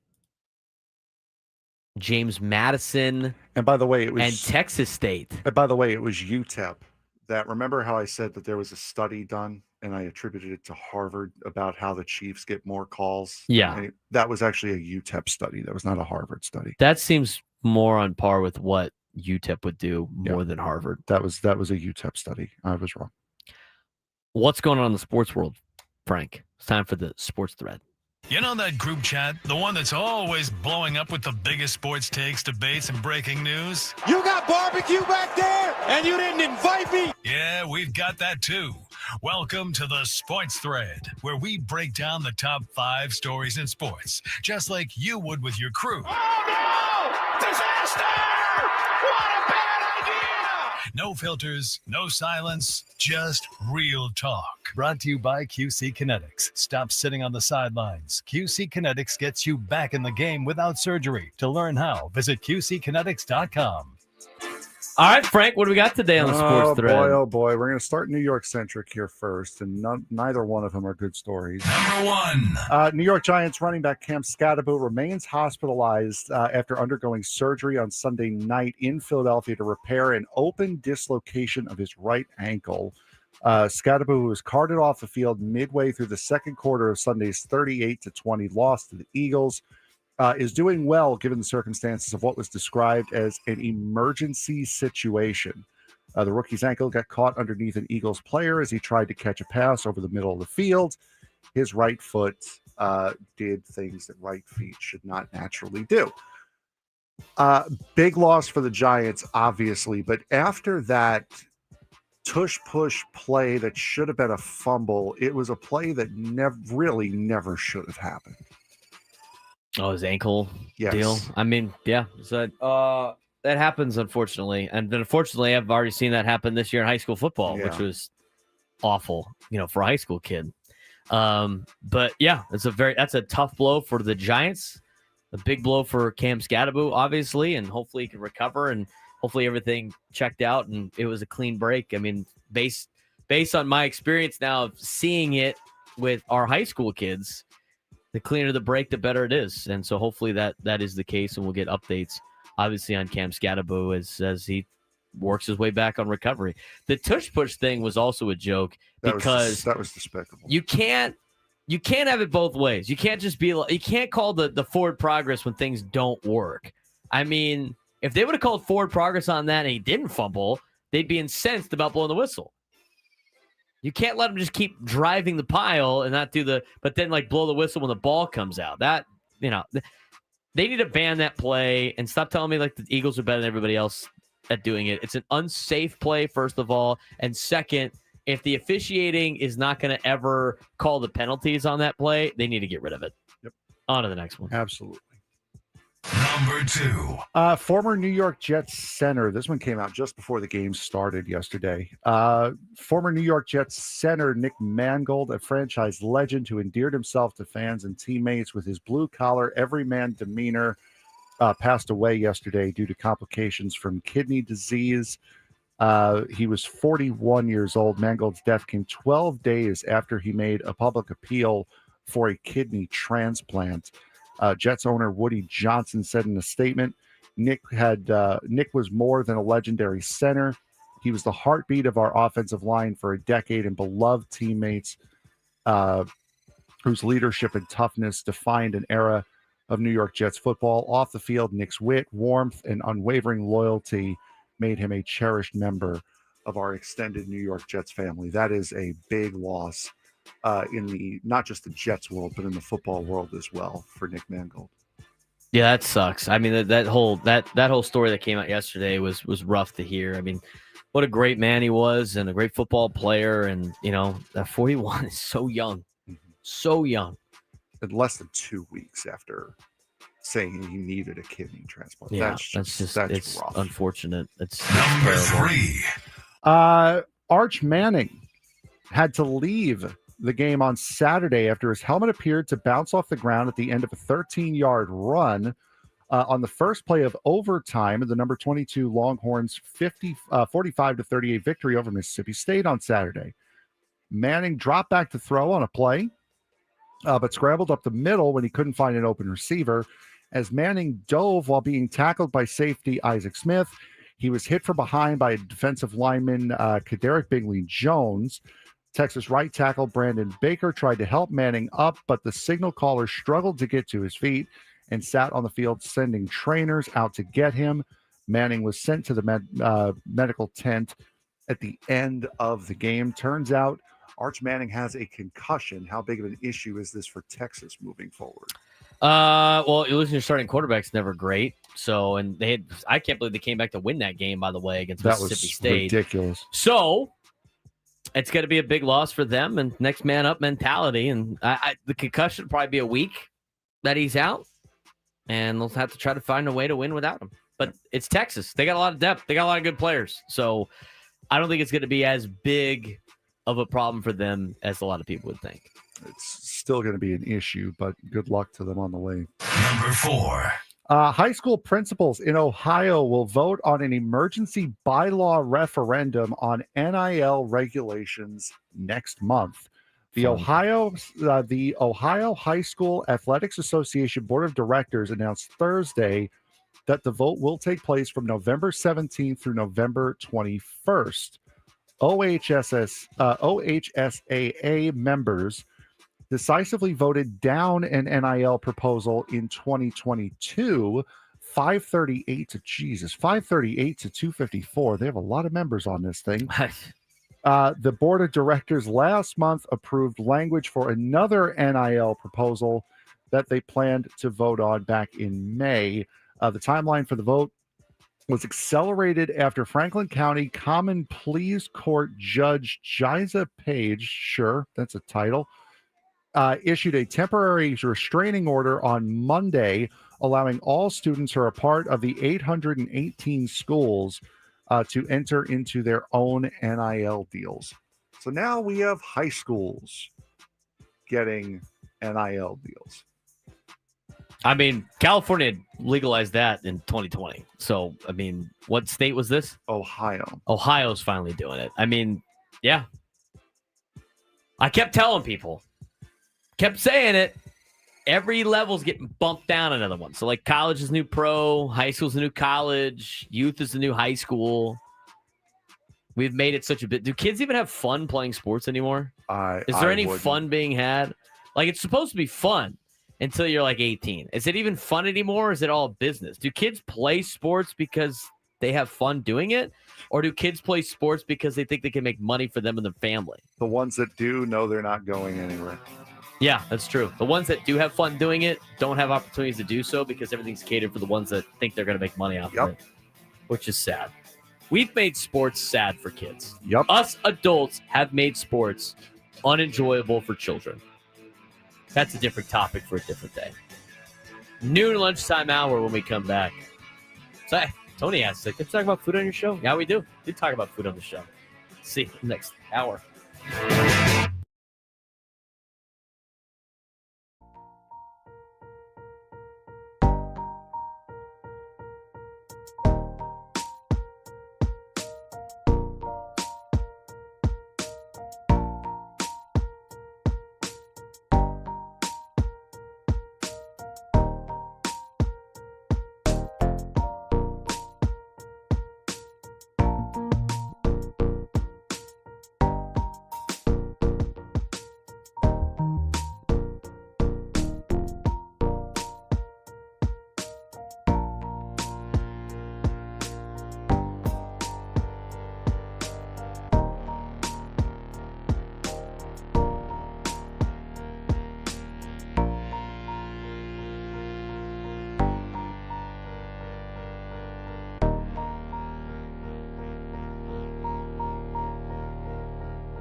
San Diego, it's time to fire it up. From the beaches to the ballparks, from the Gaslamp to North County, no one knows America's finest city like he does. You can't just punt on a Manny Machado prime year.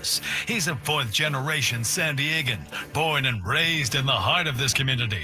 Passionate, opinionated, and always bringing you the real talk on your teams, your city, and everything in between. Braden totally knows his stuff. He's ready for the next step. That guy is good. Live and local, it's the Braden Surprenant Show. But I think Braden's one of the up-and-coming young stars in the media game in San Diego. Now, here's your host, Braden Surprenant. Lunchtime hour on 97.3 The Fan. He's Frank Marchese. I'm Braden Surprenant. Thanks again for joining us each and every day from 10 to 2 on San Diego's number one sports station, 97.3 The Fan.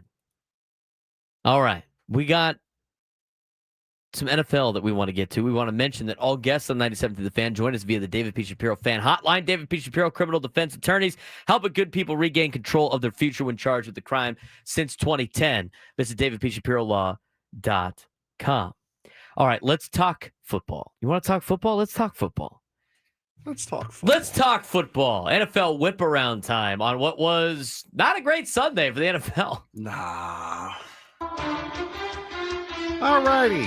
First and foremost, these games all stunk. None of them were close. One of them was. The Miami Dolphins are now 2-6 after beating the Atlanta Falcons, who now fall to 3-4, 34-10. That was one of the bigger surprises of the week, I feel. That was a big surprise. Now, if you're Adam Klug, are you okay with this? Because Kirk Cousins started that game, correct? I believe Kirk Cousins played in that game, correct? Remember the whole conversation we had? Remember, we're going to have it again on Friday. Nightmare fuel for you as a sports fan? Yes. The first thing he said was potentially Kirk Cousins getting the start, dominating Miami, and then all of a sudden having a quarterback controversy.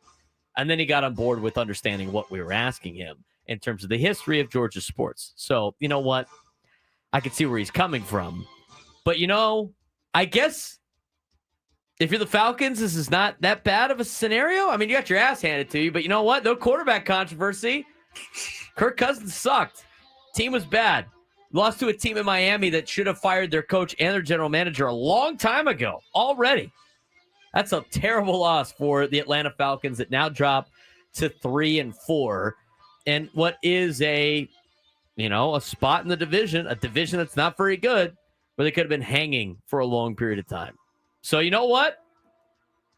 Sucks to be the Falcons fan, I guess. I mean, losing to Miami. This is just, after everything that Adam told us about what it's like being an Atlanta sports fan and a Georgia sports fan, and I know the Braves won not too long ago. The Georgia football's been on a nice tear. This is on par with a lot of the losses that I've seen Georgia sports take since knowing Adam Klug. On par. Speaking of being on par, we talk about a bad team like the Miami Dolphins. And then there's the Jets. Who ended up getting a win yesterday. Wait a minute. What did I say? Day comes down to this for the Bengals. 4th and 9. Flacco protected. Flacco's pass incomplete. Yeah, I said that right. The New York Jets have won a game 39-38 over the Cincinnati Bengals. That was the Jets' 4th and 9 stop to seal the game with 30 some odd seconds to go. Spiro Ditas on NFL on CBS with the call. Good for the Jets to get a victory. The Bengals, well, they did this to themselves. You want to know why they did this to themselves? Because instead of spending money on the offensive line to protect your franchise quarterback, you now have to roll into games with Joe Flacco. You beat the Steelers because the Steelers suck. And you know what? You're right there in the standings still. A win would have been great. You would have been 4-4 and a half game behind Pittsburgh for the AFC North lead. Instead, you're a game and a half back. 3-5 on the season. The good news for the Bengals, the Steelers aren't very good. The Baltimore Ravens aren't very good. The Cleveland Browns aren't very good. That division is still wide open. Somebody has to make the playoffs out of that division. And so they're still alive without Joe Burrow and playing Joe Flacco. And they got weapons. But losing to the Jets, the Boo Birds were out in Cincinnati. Let me tell you, losing to the Jets at home. The Jets put up 23 in the fourth quarter, too. Like, As- they had to come back for that. You know what? That was great for survivor picks. People thought they could get tricky. Just pick against the Jets, not so fast. Even when the entire league does something with blowouts, the Jets still have to be like, oh, and then there's the Jets. We're here. Hi, guys. That's when you know it's a bad weekend. All the games are blowouts, and the Jets won. I will say, good win for them, especially with the Nick Mangold news breaking before the game started, like a half hour before the game started. Very good for them. Clay in the South Bay, this is your weekly reminder to shut the radio off for the next minute or so. Oh, no. As the New England Patriots now go 6-2 to the Cleveland Browns 2-6, beating the Brownies 32-13 in Foxborough. I like the New England Patriots. I can't believe I'm saying this. I like watching the New England Patriots. I just, you know what? You go 10 years in the past, 11 years in the past, 12, 15 years in the past. Go back to like 12-year-old me. He'd be disgusted with me right now. But you know what? Drake May is fun to watch. Mike Vrabel is a great coach. The New England Patriots are back. They're just not as insufferable as they were with Tom Brady and Bill Belichick. Mike Vrabel is actually a likable guy. Drake May is a likable guy. The New England Patriots are battling. They sit atop of the AFC East standings. Look at the standings right now in the NFL and the AFC. What year is this? Am I in high school? This is like high school. This is like what the NFL was like when I was in high school. Patriots atop of the East, Steelers atop of the North, Colts atop of the South, and the Chargers battling the Broncos for the West. This is like high school.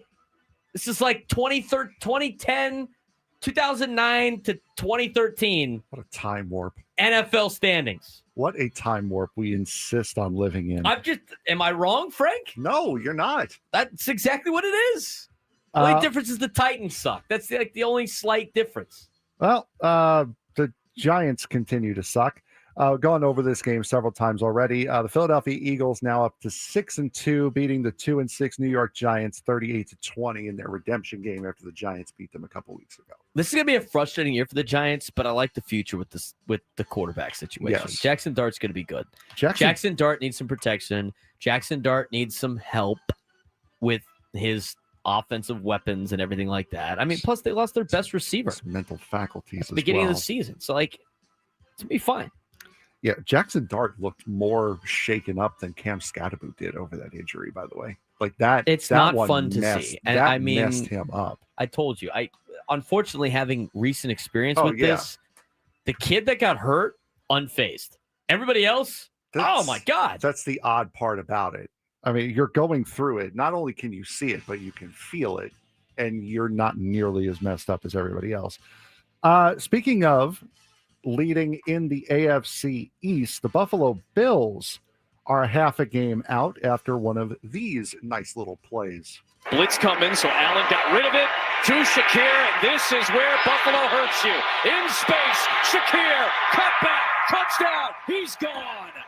Khalil Shakir's 54-yard touchdown catch and run was one of the keys to the Bills' 40-9 win over the Carolina Panthers, who fall to 4-4. That was Adam Amin, NFL on Fox, on the call.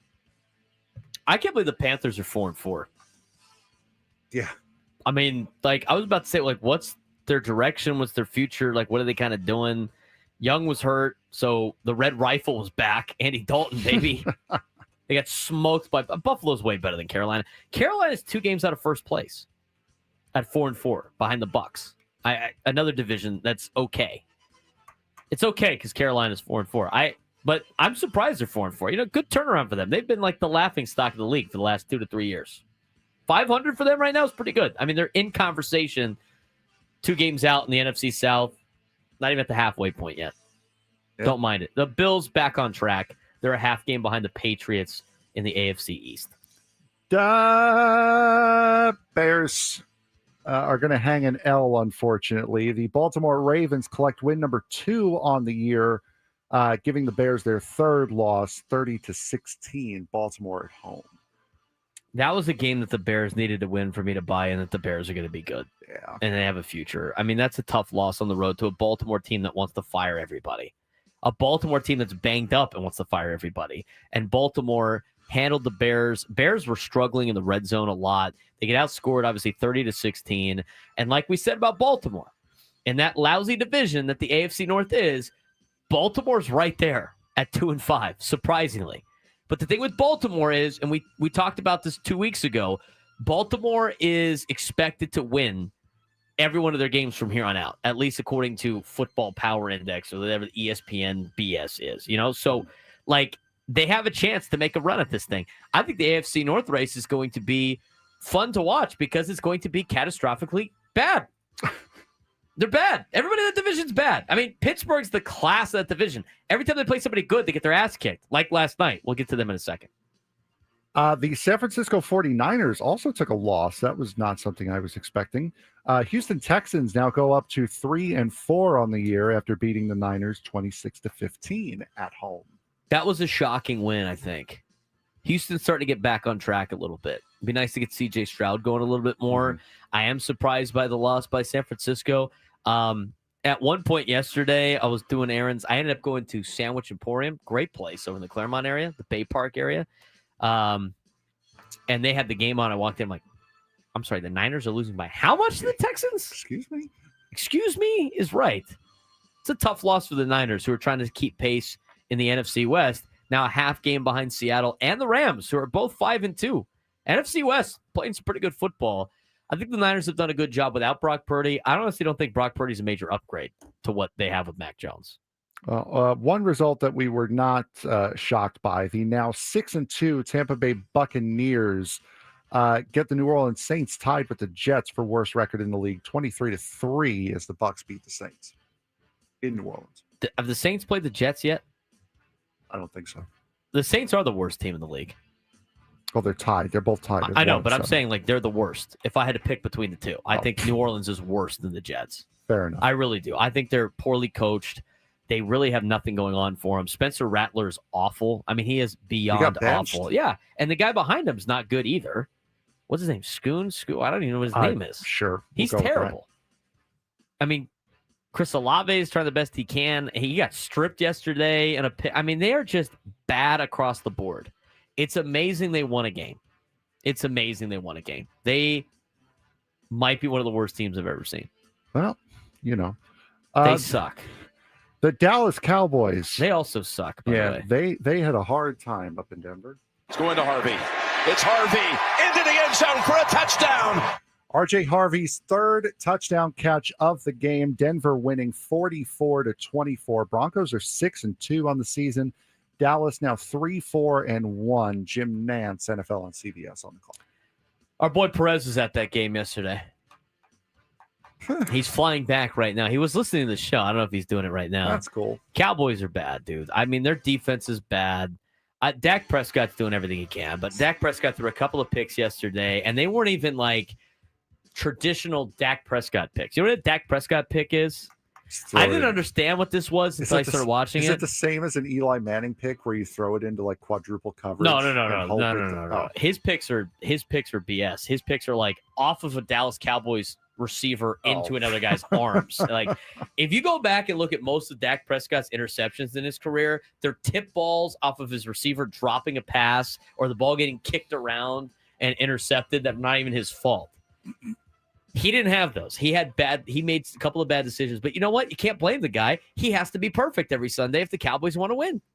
Cowboys offense is fine. Their defense is awful. I mean, Bo Nix shredded them yesterday in Denver. I will say this. At least Perez was in a suite yesterday at Denver. All right, you know what? Hopefully he drank his sorrows away. He was complaining about the Denver airport. That's a scary place to be anyway because it's a labyrinth. Plus the horse outside. Have you been to Denver? No. Look up the scary horse that they have. That's a statue that looks like a Denver Bronco anyway. It's a gigantic statue as you're rolling into the airport. The thing is a monstrosity. It's an evil-looking horse. It's blue. It has red eyes. It's killed 2 people. It has. It has killed 2, including the person that created it. It killed. That airport is scary. Everything about that airport is scary. Don't get stuck in that airport. Get out of Denver's airport as quickly as possible. And by the way, It's also Denver's like 45 minutes outside of Denver. It's in Kansas. It's not even in the state of Colorado. It's definitely Kansas. When you're driving out there, like, I'm not in Denver anymore. I'm in Kansas, which is the exact opposite of what Dorothy said. That's all you need to know about that. Yeah, Cowboys suck. Their defense is trash. I don't know what they're going to do. Dak Prescott's having an MVP level year, and he's not going to win it because they're terrible. So. We have the next game consisted of two teams that definitely do not play in Kansas either. The Tennessee Titans losing to the Indianapolis Colts 7-1 and 1-7 are these teams. Colts taking the win 38-14. Colts are playing good football. You finally believing? Not really, because I got to see them play against good teams. But the Titans are awful. The Colts are going to beat the Steelers. They suck. They're going to beat the Falcons. They suck. If they go to Kansas City and win, I'd be like, all right, well, that means they're beating more than just the 11 guys on the field. They're beating at least 17 guys. Texans, defense, not bad. How they do against the Texans will be very interesting. Jaguars are bad. Actually, they're okay. Playing in Seattle will be tough. The Niners. But we knew this was going to happen. The Colts have a last place schedule. We knew it was going to happen. Mm-hmm. We knew it was going to happen. I don't think the Chargers are. I think the Chargers are okay. I don't think they're very good. But I'm not a super believer. But I tell you what, they're playing better than I thought. And the Colts will be a playoff team, bar none. And you know what? Good teams take care of business against bad teams, and the Colts have done that all year. So I can't really complain too much. They have. Titans are so bad. If you're watching the NFL Network right now, spoiler alert: the Green Bay Packers beating the Pittsburgh Steelers last night. Packers are 5-1-1 after winning 35-25 last night in Pittsburgh. A game which was marred by a pre-game incident. One of the NBC camera people fell off of the big scoreboard. Oh God! Before the game, setting up the cameras. So hopes out to him that he is okay. As somebody that's had to film at a lot of these stadiums, in these college stadiums, a lot of their platforms are super sketchy. I didn't like going. I mean, the end zone at Iowa State is a doozy. I didn't even like. I never had to film at TCU, but the TCU scoreboard also filming location sucks. Yeah, it's tough to do a lot of those things. That was scary. I couldn't believe that when I saw that this morning. I didn't see the video of the guy falling. You saw the aftermath, but it was the big scoreboard, the one that used to have the Heinz ketchup bottle on top of it. Green Bay's good. They're going to be a threat to the Eagles in the NFC. Steelers are not good. Steelers are fake good. Steelers are fake good. They're not very good. Kansas City and Washington tonight. We'll talk about it when we come back on the Braden Surprenant Show, San Diego's #1 sports station, 97.3 The Fan.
This hour, 97 to the fans, brought to you by Toyota of Poway, voted San Diego's #1 Toyota dealer by USA Today, with APRs as low as 0%. Tons of new Toyotas on the ground. No tricks, only treats during the Trucktober sales event.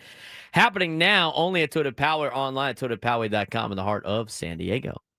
We do want to get to the midday sports standoff today. Give us a call. This is the last week to qualify. There's not a lot of qualifiers this month. 833-288-0973, 833-288-0973. If you could take me down to some sports trivia, you would be qualified for a chance to win our grand prize, a trip for two to see Jerry Seinfeld in Las Vegas, including 2 tickets to the show on April 17th at the Coliseum at Caesars Palace, 2-night stay at the Flamingo Hotel and Casino, and a $100 gas card. Jerry Seinfeld returns to the Coliseum at Caesars Palace on April 17th and 18th. See Ticketmaster.com for tickets. All right. We got a fun question today. I think so. NFL related. Yes, it is. I like it. Okay, let's talk about tonight's game. Monday Night Football. Do we still have the overreaction or the buy or sell for that? Bold prediction? No. I got to go back in the archives and find it. Sorry, bud. Come on, man. We were going to talk about it on Monday. No, we talked about it today. We talked about it on... We did the bold prediction? I believe we did. I don't know. We didn't, because remember you were like... We did. No, we did do it because we normally have some sort of earth-shattering news that keeps us from talking about it today. So, what was the bold prediction? The Chiefs are going to win. That was the bold prediction. That was it. Is that what that was? I think so. Are we sure about that? Probably not. No. What week of the NFL is it? It is week 8, sir. Week 8. I'm going to see if I can find it. 8. NFL preview. Let's see if I can find this thing that we had, this bold prediction. Betcha I beat you to it. Here it is. Our guide lost. to week all the deals. Okay, let's get to Washington, Kansas City. Bold prediction, Isaiah Pacheco recorded season high 17 or more rushing attempts. Did we do that? That is right. Yes, we did do that. I think I said I needed him to. For Yes. fantasy? I don't need him to do that now because I've destroyed Matt Scraby in fantasy this week. Oh, no. Let's pull it up, shall we? Let's pull up the fantasy football. Do I need anything today? I don't know. Probably not. Maybe. I am currently beating Matt Scraby. 107-76 in fantasy football. Matt Scraby has Rashee Rice tonight. That's it. I have Isaiah Pacheco, Terry McLaurin, and Harrison Butker. That should be well in the bag for fantasy football tonight. What do you think, Frank? Sure. Pacheco, McLaurin, Butker. He's got Rashee Rice. I'm up 107-76. Should be okay. Should be a dub. Which would bring me to 6-2. I smoked Tony last week, by the way. Jeez. I did. Just tearing that show apart piece by piece here. Well, just, 1 week at a time. Yeah. I hope maybe I'm playing Quite Ella next literally. week. Maybe I'm playing Ella next week. Let me see if I can find the score that we had. I'm telling you, it was a good week. It's a good couple of weeks. We're on a little bit of a run here. The Funky Town Six Shooters are off to a really good run. Last couple of weeks. Oh my God. Yeah, I beat Tony's team 128-61. Hey, thanks for showing up. Huh? I don't know if we've played Ella or not. Have I played Ella's team yet? I beat Sammy Lev 133-116. Okay. Also good. I beat our friend Ron 143-105. I'm on a winning streak here. I beat Thomas Andrews 139-110. I started off weak, though. Lost to Greg Ranieri. I beat Elo's nephew. Take that for what it's worth.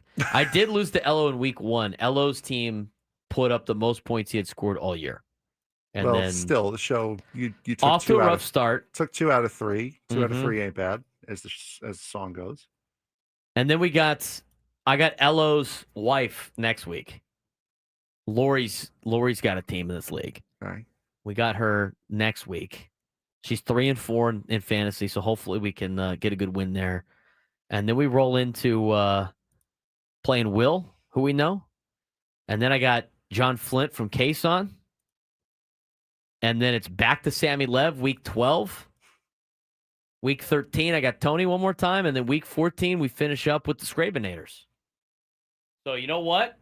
I'm liking the way the schedule's playing out right now for the Funky Town 6-shooters. It is hard to play a team twice, though. It is. It's hard to play a team twice. I hope my defense holds up. Second time is harder. I hope my defense holds up. All right, tonight, Monday Night Football, Washington, KC. Night football. I love that so much.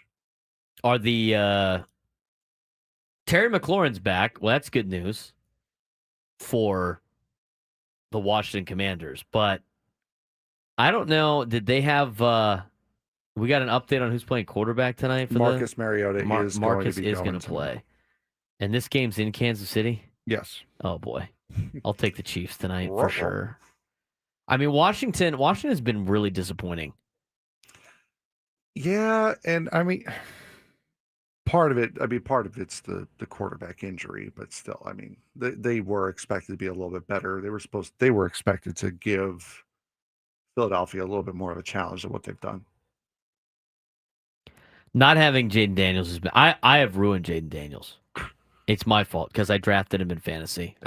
It's over. I as soon as I drafted him, is it that everyone has that curse? Because Ello says the same thing. Ellos is bad. Nobody is worse than my dad.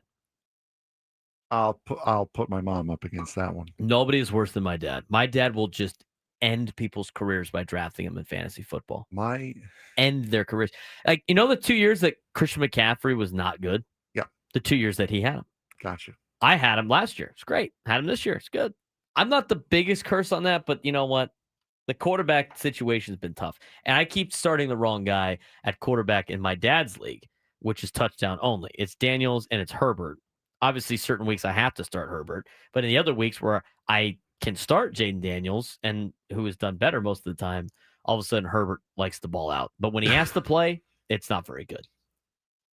The Commanders have been very disappointing. I thought for sure they'd be a lot better. Obviously, injuries have played a factor. And for some reason, Terry McLaurin cannot play on my fantasy team. Because when I have Terry McLaurin, the guy never plays. When everybody else has Terry McLaurin, they seem to have really good years. He seems to have really good years. So tonight's game, interesting matchup between the Commanders and the Chiefs. Chiefs are now in the we got to win to catch up with everybody else in the division mode. As the Chiefs sit at 4-3, a half game behind the Chargers in the AFC West. Washington trying to keep pace in the division. Dallas Cowboys are in second place still at 3-4-1. Because the Giants are not going to be competitive, especially without Cam now. And then Washington, I'm surprised by the way Washington has played this season. And they're 1-3 on the road. I can't imagine them going in the Arrowhead and getting a win tonight. No, I can't imagine it. Even with the Chiefs being as weak as they have been recently, I don't see them winning tonight. I don't see them winning tonight either. Hey man, fantasy football is the only thing that's driving the NFL right now. Let me tell you, if it wasn't for fantasy football, the NFL wouldn't be making as much money as they are. They have cashed in on the fantasy football stuff. That's why I find it funny when NFL players complain about fantasy football. It's like, you do understand, like, you're getting paid the amount of money you're getting paid because of fantasy football? Am I paying for a red zone if I didn't have fantasy football? No, I'm not. I don't care. I don't have a team in this league anymore. Fantasy football, I'm watching all these games. And I'm a football fan. The fantasy football, like the haters of the fantasy football, I mean, this is, you got to jump on the bandwagon at this point now. I mean, almost everybody plays fantasy football. Almost everybody. The one that's crazy to me is the fantasy baseball players. I don't know how you guys do it. I don't know how you guys do it. I cannot stay that focused. And I have a better attention span than anybody that's a Gen Z or younger. But I'm going to tell you right now, fantasy baseball, that is some sicko stuff. That is sicko. I don't know how people do it. The one year fantasy NBA too. The one year I did it, I set my lineup like a week in advance. So like that entire week I had the guys that I wanted in, and I just had to remember to do it every week until I forgot. And I have no idea how that ended up. I got to tell Juan in the chat, by the way, should have been smart and picked up Drake May on the waiver wire. Bro, I drafted Drake May in my other two leagues. I'm in 3 leagues. In the league that's touchdown only, I didn't draft Drake May. I drafted Daniels because rushing touchdowns count more as passing touchdowns. Guy can run. And I drafted Justin Herbert as a backup plan. I wanted Drake May, but it wasn't going to work out. In my other 2 leagues, in my work league here at 97 through the fan, I got Drake May. And in my other league that I'm in with my friends, I got Drake May. I drafted the guy. I was a believer in Drake May before everybody else was a believer in Drake May. I saw him at the Holiday Bowl, and I'm like, this guy's going to be good. I said on draft day, when we did our draft show, I said, this is the best quarterback in this draft. I did. Go back. Listen to the tape. I said it. Ello the other day, it's funny, he was on the draft show with us, me, Ello, and Scrimmy. The other day on Gwynn and Chris, he was like, Drake May was okay. He's not very good. I'm like, bro, what? You look great at North Carolina. There's no surprise that the New England Patriots are good with Drake May at quarterback. Franchise-level quarterback. They actually have protection for him this year. Last year, they had a different guy starting at left tackle almost every single play. You wonder why Drake May didn't play very well? The guy's running for his life. This year, he's got some protection. He's got Hunter Henry, young quarterbacks, need a tight end to throw to. He's got Stephon Diggs, Mike Vrabel, new energy. The defense is a lot better. Hey, New England Patriots, man.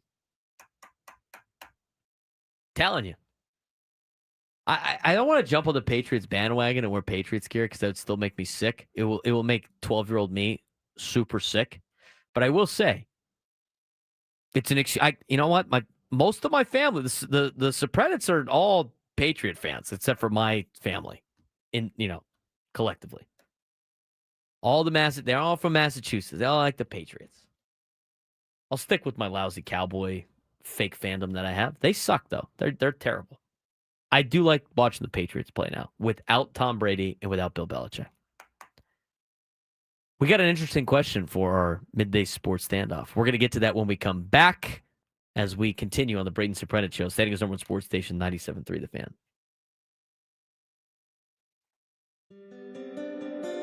That Ello impression was...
All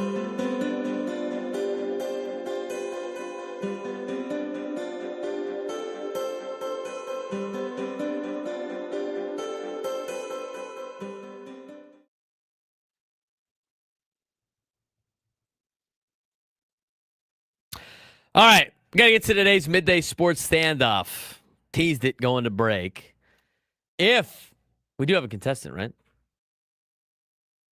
If this contestant, or if you want to call in later in the week, takes me down to sports trivia, you are qualified for a chance to win our grand prize, a trip for two to see Jerry Seinfeld in Las Vegas, including 2 tickets to the show on April 17th at the Coliseum at Caesars Palace, a 2-night stay at the Flamingo Hotel and Casino, and a $100 gas card. Jerry Seinfeld returns to the Coliseum at Caesars Palace on April 17th and 18th. See Ticketmaster.com for tickets. Let's get to it. Hold on. Ah, man. And Juan Ruiz in the chat, no, I am not in the 97.3 Fantasy League. I'm not really a big fantasy football guy. But anyway, that being said. Welcome to Midday Sports Standoff on the Braden Surprenant Show. I can't believe what I'm seeing right now. The ultimate head-to-head battle where sports knowledge and quick thinking collide. Let's go good. Are you kidding me? Contestants will go toe-to-toe with Braden in a sports trivia deal where every correct answer brings them closer to victory. Down the sideline! Wow! Unbelievable! But 3 strikes and it's game over. This is not Detroit, man. This is the Super Bowl. Can you outsmart Braden? The Midday Sports Standoff starts now. All right, who we got playing today, Frank? We have Jamie in San Ysidro. Jamie, how you doing today, bud? Good, gentlemen. How are you guys? Good, good. All right. So today's question, you have 7 potential answers here for this question. And the question is, there are 7 teams that have never had a player, 7 NFL teams that have never had a player win an MVP award while playing for them. Who are those 7 teams? Well, what are those 7 teams? Jamie, you are first. Is this MVP for the league? Yes, it'd be league MVP awards. Okay, not Super Bowl. No, it's league MVP awards. And Rod, Jamie, how do you say your name? Gambois. Okay. Go ahead. What's your pick? Oh my God, I'm not a big football guy. I would have to guess. Hopefully, the Cardinals aren't counting both, but I don't think Arizona would have ever had an MVP. Arizona has never had an MVP. Has ever had anyone win an MVP with them. Let me try the Jaguars. Jacksonville has never had a player win an MVP with them. Yeah, another team that's fairly new, I would have to go with. Oh crap! The last Houston Texans. Houston. I was thinking about that just from but then I was like, is it J.J. Watt ever? I'm like, it's always quarterbacks.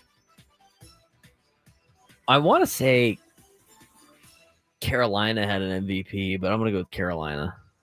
They did. Carolina has had an MVP. Cam Newton? I believe so. Or is it one of the Jamie? running back? They had a 2-headed monster running back deal. What other new teams are there? That's like most of them. Well, I know that I had that new kid at quarterback for the Jaguars, but I don't think he's ever won or anybody else. Braden's already said the Jacksonville. Jags. That's crap. Well, now it gets tough. Did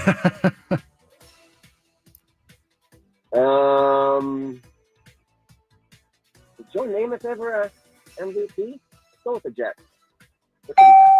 The Jets have never had an MVP. How about that? Awesome. What about the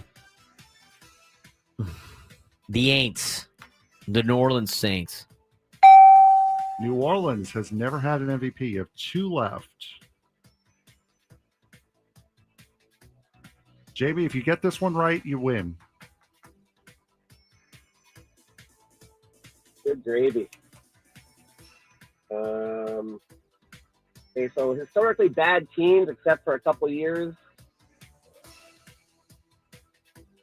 I don't know if Brady won one there, but Tampa? Jamie, There it congratulations. You are qualified to go see Jerry Seinfeld at Las Vegas. Stay on the line. I'll get you there in a second. Braden, you want to take a guess who the last team would be? One more team. Mm-hmm. What did we say it was? We had. So Jamie got Arizona, Houston, the Jets, and Tampa. You got Jacksonville and New Orleans.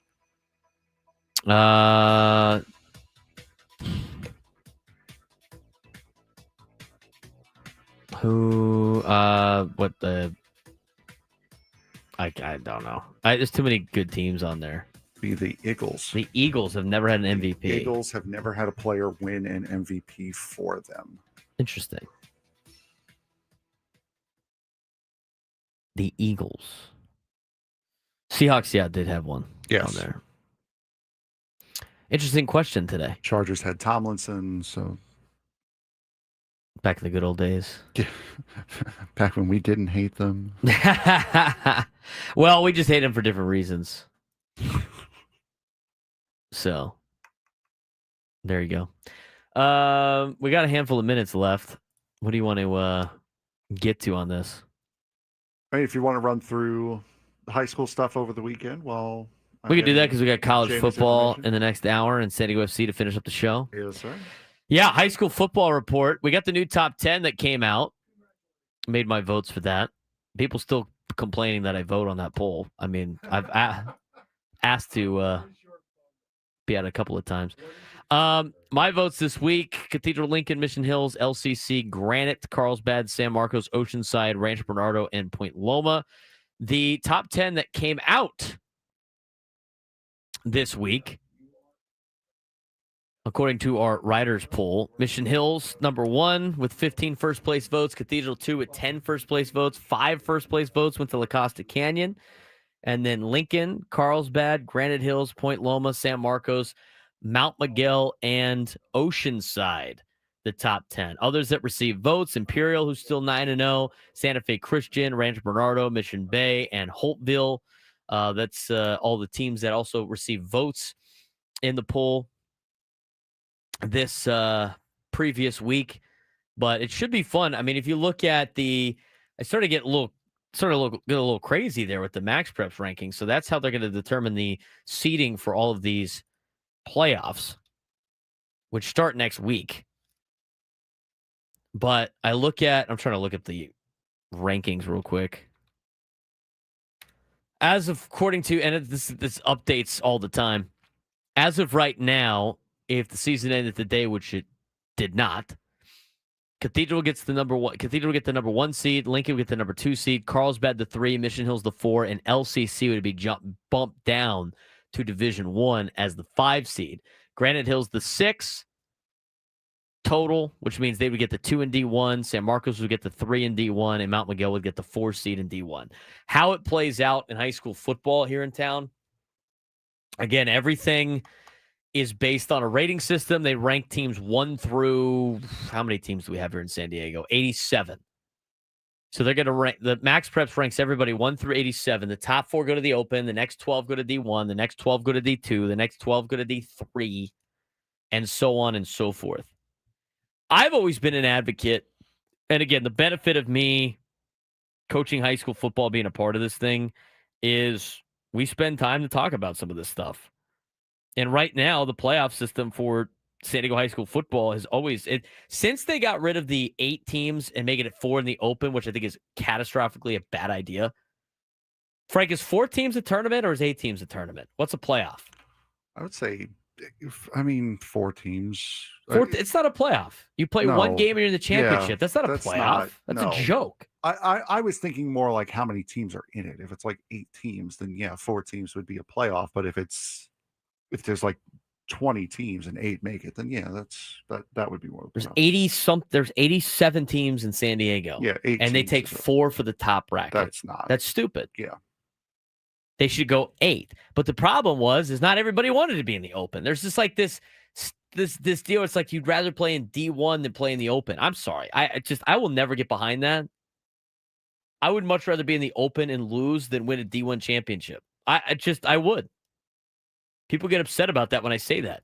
I'm not taking anything away from winning the D1 championship. But let me ask you this, Frank. If you seed everybody 1 through 87 and just cut everybody off at the different marks for the divisions, if you finish in first place, if you win D1, are you the best? What are you the best team of exactly?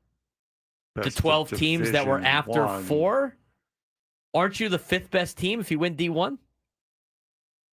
If you rank everybody based on how good you are and split everything up, like if they did that in any other aspect, right? Let's say the NFL had like 2 brackets they wanted to do, and they took the top 8 teams for bracket 1, and then they had the top 8 teams for bracket 2, and then that was it. Whoever won bracket 1 won bracket 1, and whoever won bracket 2 won bracket 2.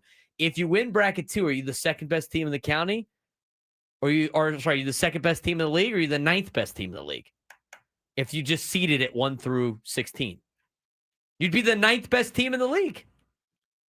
That's assuming that there's a tier list to the, like, Group A is better. Group A is seeded the best 8 teams in the bracket. Yeah. And then teams 9 through 16 are in the next bracket. If you win the next bracket, are you a champion of anything? You're number 9. You're number 9. Correct. You're number 9. So that's how that plays out. They used to have 8 teams in the Open, but then teams 5 through 8 complain that they never won a championship, and therefore it's not fair that if I finish 5 through 8, I should be winning a championship. So they made this other division they basically bumped everybody down. So like somebody can host a trophy for winning 5th place. Love the fair word. Let's keep it fair. It's dumb to me, but that's what they picked. Like, it's not CIF's problem. That's what the coaches have to come with. 8 teams in the Open. If you did that, you would have, as of right now with Max Preps, and you flip for head-to-head. Cathedral would be the 1 seed, Lincoln the 2, Carlsbad the 3. They beat Mission Hills head-to-head anyway, who beat LCC head-to-head, so you don't have to flip anything there. Then it'd be Granite Hills, San Marcos, Mount Miguel. Mount Miguel beats San Marcos, they'd flip. So your first-round matchups would be Cathedral, San Marcos, Lincoln, Mount Miguel, Carlsbad, Granite, Mission Hills, LCC rematch. That would be fun. That would be fun. I don't know why we got away from that. Some of you know. I don't know why we would ever get away from that, but we did. And 4 teams make the Open now. It's a joke. William Rubidoux in the chat. I'm from Imperial Valley, so it's nice to get mentioned.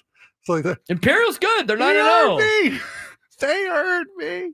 Imperial, 16th. We'll talk more high school football when we come back. But like the 4 teams is stupid. It's always been stupid. I don't like it. In fact, if it was up to me, it's not. And this is why we got ridiculed by Cal Preps last year, because of the stupid playoffs we have here in San Diego. We'll talk about that when we come back. 833-288-0973, 833-288-0973. 1 o'clock hour, we'll talk about college football too as we continue.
Biggest fan contest returns on Monday, November 3rd. Our grand prize is a night in the Odyssey Suite with 20 tickets for you and your friends to watch a future Padres game with the whole fan staff. Register your name at 97throughthefansd.com/biggestfan. And listen when we announce names each day at 9 a.m., 1 p.m., and 5:30 for your chance to qualify. We will be talking about San Diego FC in just a little bit. People want to know why Point Loma's ranked 10th. Point Loma's ranked 10th in high school football because their strength of schedule is a 14.1 compared to everybody else's strength of schedule that's over 30. It's all based on like who you play and when you play them and who you play them against. Like 10-0 means nothing. Like it doesn't mean anything. In high school football, when you have so many teams, and I hate explaining strength of schedule to people because they go like, well, they're 10-0. Yeah, but they didn't play the schedule the teams above them played. And yes, they did beat Cathedral this year. But it wasn't enough in the rankings to move them up into the open in a place that they would not win a single game. You saw that with Poway a couple years ago. Poway went 10-0, and they snuck into the open, and then they got smoked because they did not play a good schedule. You have to reward the schedules. And here's the thing. Like Cathedral and Lincoln has to... Here's the deal about the scheduling. And here's how everything plays out with high school football. And again, I think 8 teams should make the open. They used to have 8 teams making the open, and then people complained that the higher seeds won. Doesn't that mean you seeded it properly? Frank, if you seeded a playoff 1 through 8 and all the top seeds won, did you seed that playoff correctly? Yes. Yes. The 1 seed's supposed to win. They're the 1 seed. It's not fun for entertainment purposes, but they're supposed to win. And the problem is 5 through 8 complained that they couldn't win. And it's like, oh, there's blowouts. There's blowouts in high school football because high school kids, when things don't go their way, and a lot of time it happens with all the teams, they start to kind of like, I don't want to do this anymore. So it just rolls out of control. A lot of the scores just kind of roll out of control. And people wanted to know, well, the best player for Cathedral didn't play against Point Loma. No, he didn't. He was hurt. It wasn't like they sat him. He was physically hurt and could not play. And he's a high school kid, so I can't tell you what he was hurt with, but he was out, and he couldn't play. Was not allowed to play in that game. But anyway, to go back to the whole playoff thing, blowouts are going to happen. I mean, this is not the NFL. It's not college football. Like, you can't finagle it for entertainment purposes. There should be 8 teams in the open playoff in high school football. Now, here's the deal with what the current playoff format is. Top 4 teams make the open. Next 12 make Division 1. Next 12 make Division 2. Next 12 make Division 3, and so on and so forth. They go all the way down to Division 5, and then they have Division 5 AA. That is a lot of teams that make the high school football playoffs.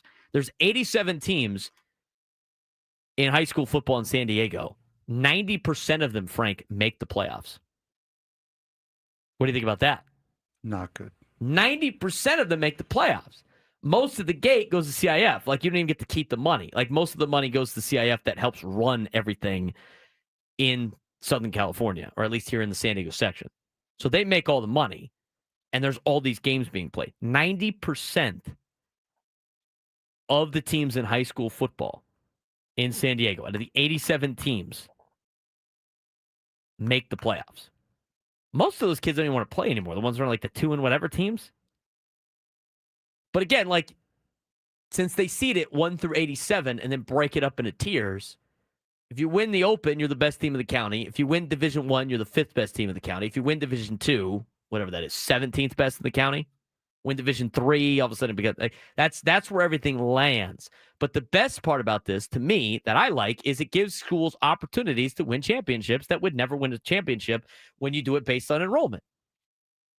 San Diego High, as a prime example. San Diego High is a big school enrollment-wise. San Diego High doesn't get the benefit of being a big school enrollment-wise when it comes to their football team. They don't have a lot of players on their team. So when San Diego High was in Division 1, because their enrollment was high, they had never had a chance to win a CIF championship. And since they moved everything, San Diego High has won a state championship. They've been right there competing in their division. It matches you up with teams that are your caliber, which is great to see. Now, people go, somebody was like, oh, coming from you that coaches at Cathedral, like, it sounds like biased about being on top. Every school, in my opinion, if you're a high school football coach, every single one of you out there, and I know a lot of you guys listen to this show, your attitude should be, at least in my opinion, and if I was coaching at any other high school, this would be what my attitude is. I think every high school in San Diego, long term, and it doesn't matter what sport you are coaching, your goal should be being in the open division. That should be everybody's goal, long term. Now, when you inherit tough situations, when you are at schools that don't have the funding, or if you're at schools that don't have the amount of kids or a small enrollment or the backing of your administration, it might take you a lot longer. But like, everybody should have the goal of, like, we want to be in the open eventually. So when you have an opportunity to be in the open, to me, I think it's more important making the open than it is winning in Division 1. That's my opinion on it. If you don't make the open, should you not try for the D1 title? No, of course you should try for it. But at the same time, it's like, I would rather be in the open. I don't understand, and this has happened before, especially in football. I don't understand losing on purpose to drop down a division so you have a better opportunity to win. Here's already somebody that's dumb. You guys pay for players. Let me ask, do I got to bring this up again? What do you mean by that? Let me ask, I could do the hypothetical again for like high school. Why would anybody send their kid to private school if the local school in their neighborhood was, or should I say has, a good program? It makes no sense. It makes no financial sense. Lincoln, it has a great football program, and they're a public school, and they get kids to go to their school because they have a great football program. Jason Carter has done a great job. David Dunn has done a great job in getting kids to go to their school. Why? They have a good football program. Mission Hills in the North County has a great football program. And guess what? They don't all come from the same neighborhood. Anybody could go there. And like I said before, anybody could go to any school in San Diego. In fact, you could even transfer in the middle of the season and still play.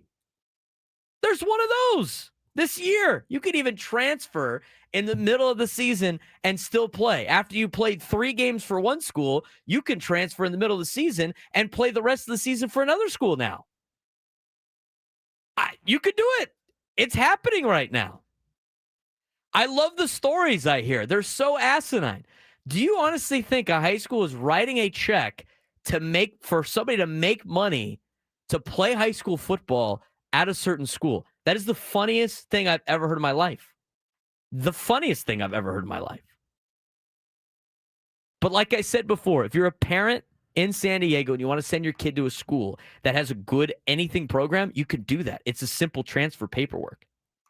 If you live in the city limits of San Diego, you could go to any San Diego school, any city school.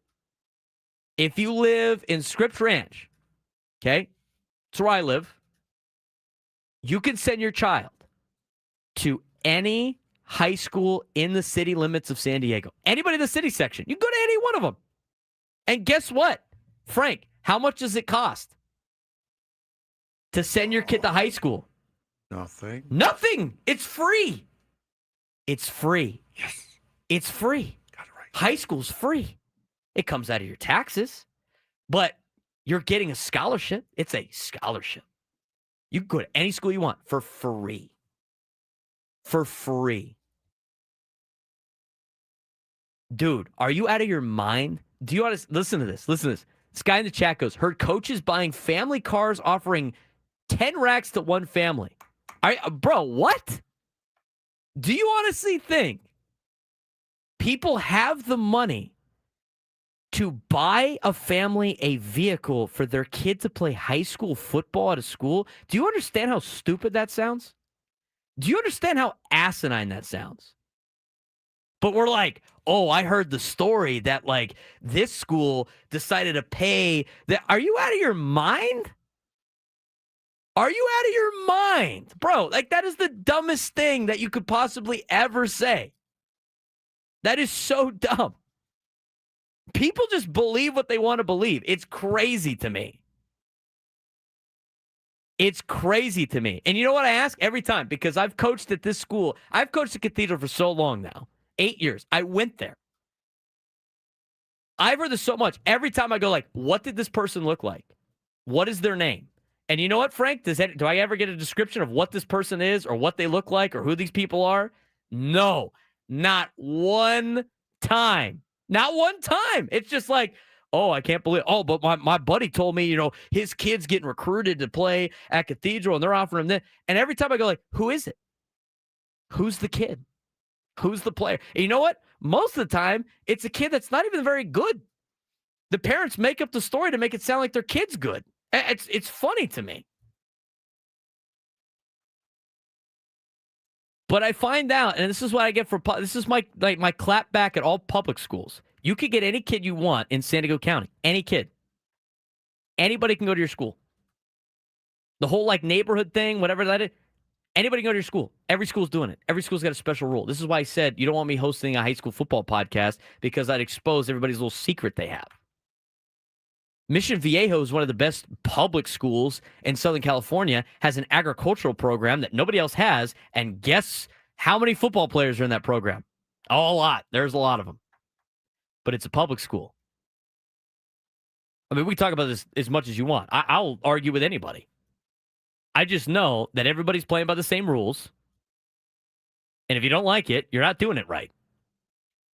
Everybody is playing by the same rules. There's no unfairness about kids going to schools. And guess what? High school kids and their families should be able to send their kid to whatever school they want to. And here's the deal. You have to spend money and make a sacrifice to go to a private school. They're not getting paid. And if they're getting scholarship money that everybody freaks out about, guess what? Unless it's a full ride, it's not even equal to what public schools can give, which is basically a free education. You can go here for free. You could go here for free. You can go to any high school for free. That's why I try to crush this every single time. The comments we get are so dumb.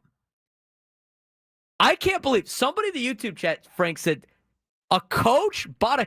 Do you know how much money these coaches make? These high school teachers, they can't even buy a car for themselves, but they're going to buy you a car.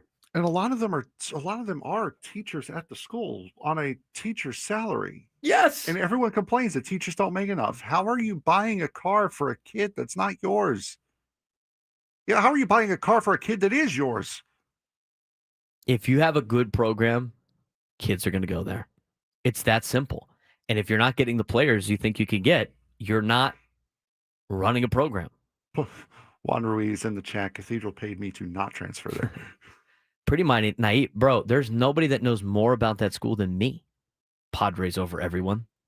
You believing these stories is the most gullible thing I've ever heard. They're not buying kids cars or giving parents tens of thousands of dollars. Are you out of your mind? Are you out of your mind? They're not getting a check.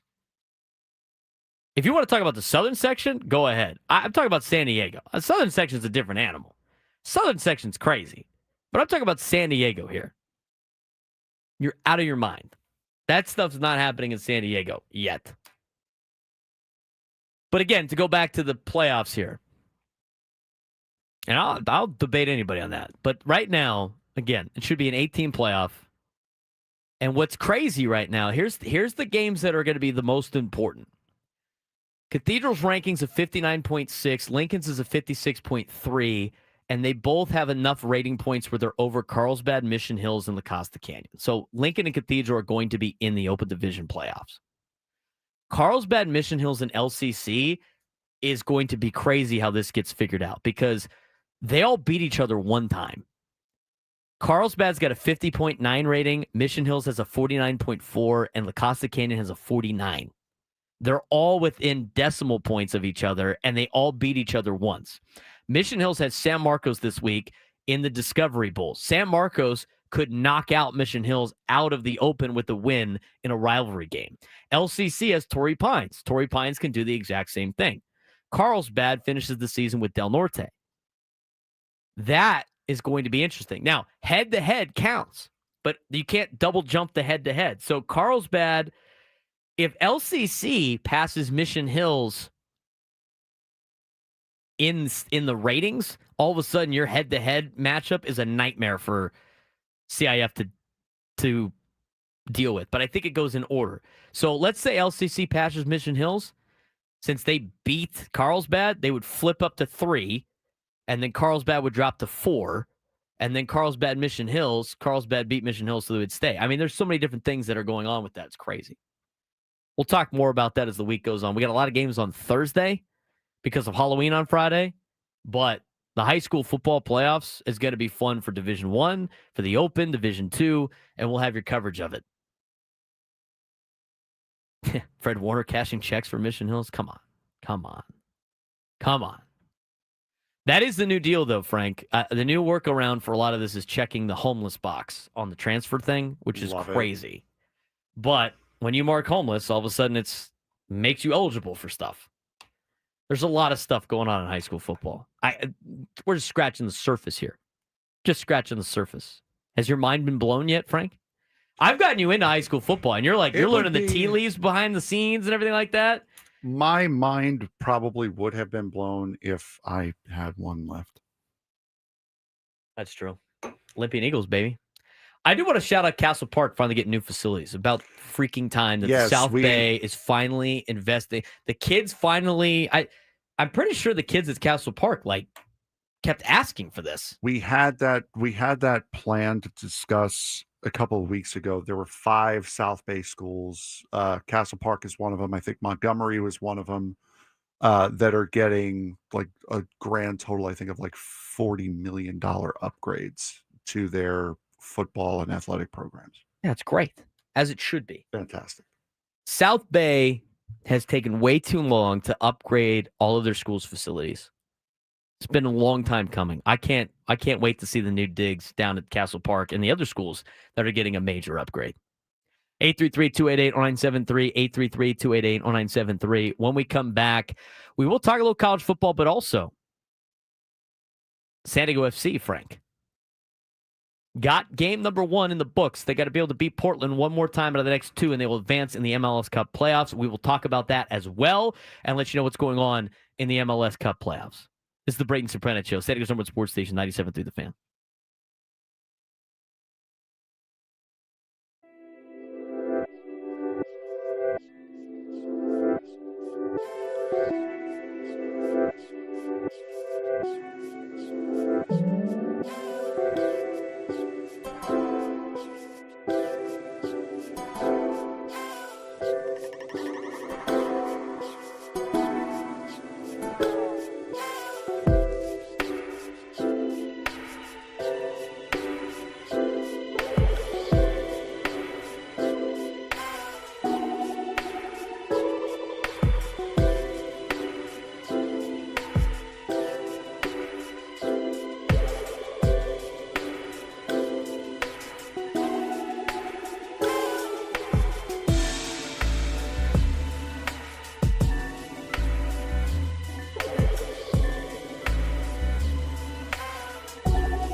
August the 9th, the fan. Join us via the David P. Shapiro fan hotline. David P. Shapiro, criminal defense attorneys helping good people regain control of their future when charged with the crime since 2010. Visit davidpshapirolaw.com. All right, Frank. San Diego FC got a very big win yesterday. Yes, they did. A very, very fun game to watch. A game that honestly should have been like 3 or 4-0 going into the 15th minute. San Diego FC just all over as far as attacking, peppering the net in the entirety of the first half. Oni Valakari finally scores a goal off of I believe it was a corner.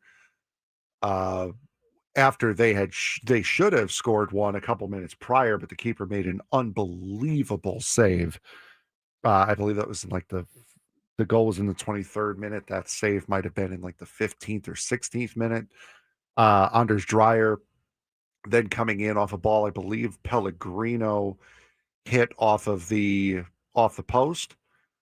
Ball dropped right to Dreyer, who netted it, made it 2-0.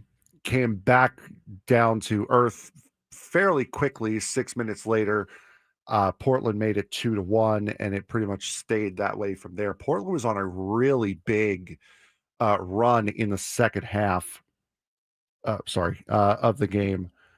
But then they had a red card that brought them down to 10 men. It really stunted what they were trying to, what they were really building on throughout that second half. But a first half that should have seen more than just the 2 goals that San Diego FC scored, and a monster win. Biggest win so far in the history of the very brief history of this franchise, to take your first attempt at a playoff game, to take it, run with it, and win in dominating fashion. That was absolutely huge. One big point from last night, there was no Chucky Lozano. He was unavailable last night. He was there, but he was unavailable. Per Mikey Varas after the game, he should be at the very least on the roster for game 2 next week against Portland up in Portland. So he is coming back. He should be available for game 2. Don't know whether he's going to be on the roster or if he's going to be a part of the starting 11 just yet. But Lozano was not there. Well, he was physically there, but he was not available last night either. But it does sound like his disciplinary time is coming to an end, though. Yeah, he was there. You saw the pictures of him talking with Manny and his son right before the game. So it was cool to see Manny Machado there. Crowd looked awesome. Oh, it was unbelievable. It was packed. It was packed, and it was loud. After the Dreyer goal, the place just exploded. It was unbelievable. They had 1 goal called back for offside also.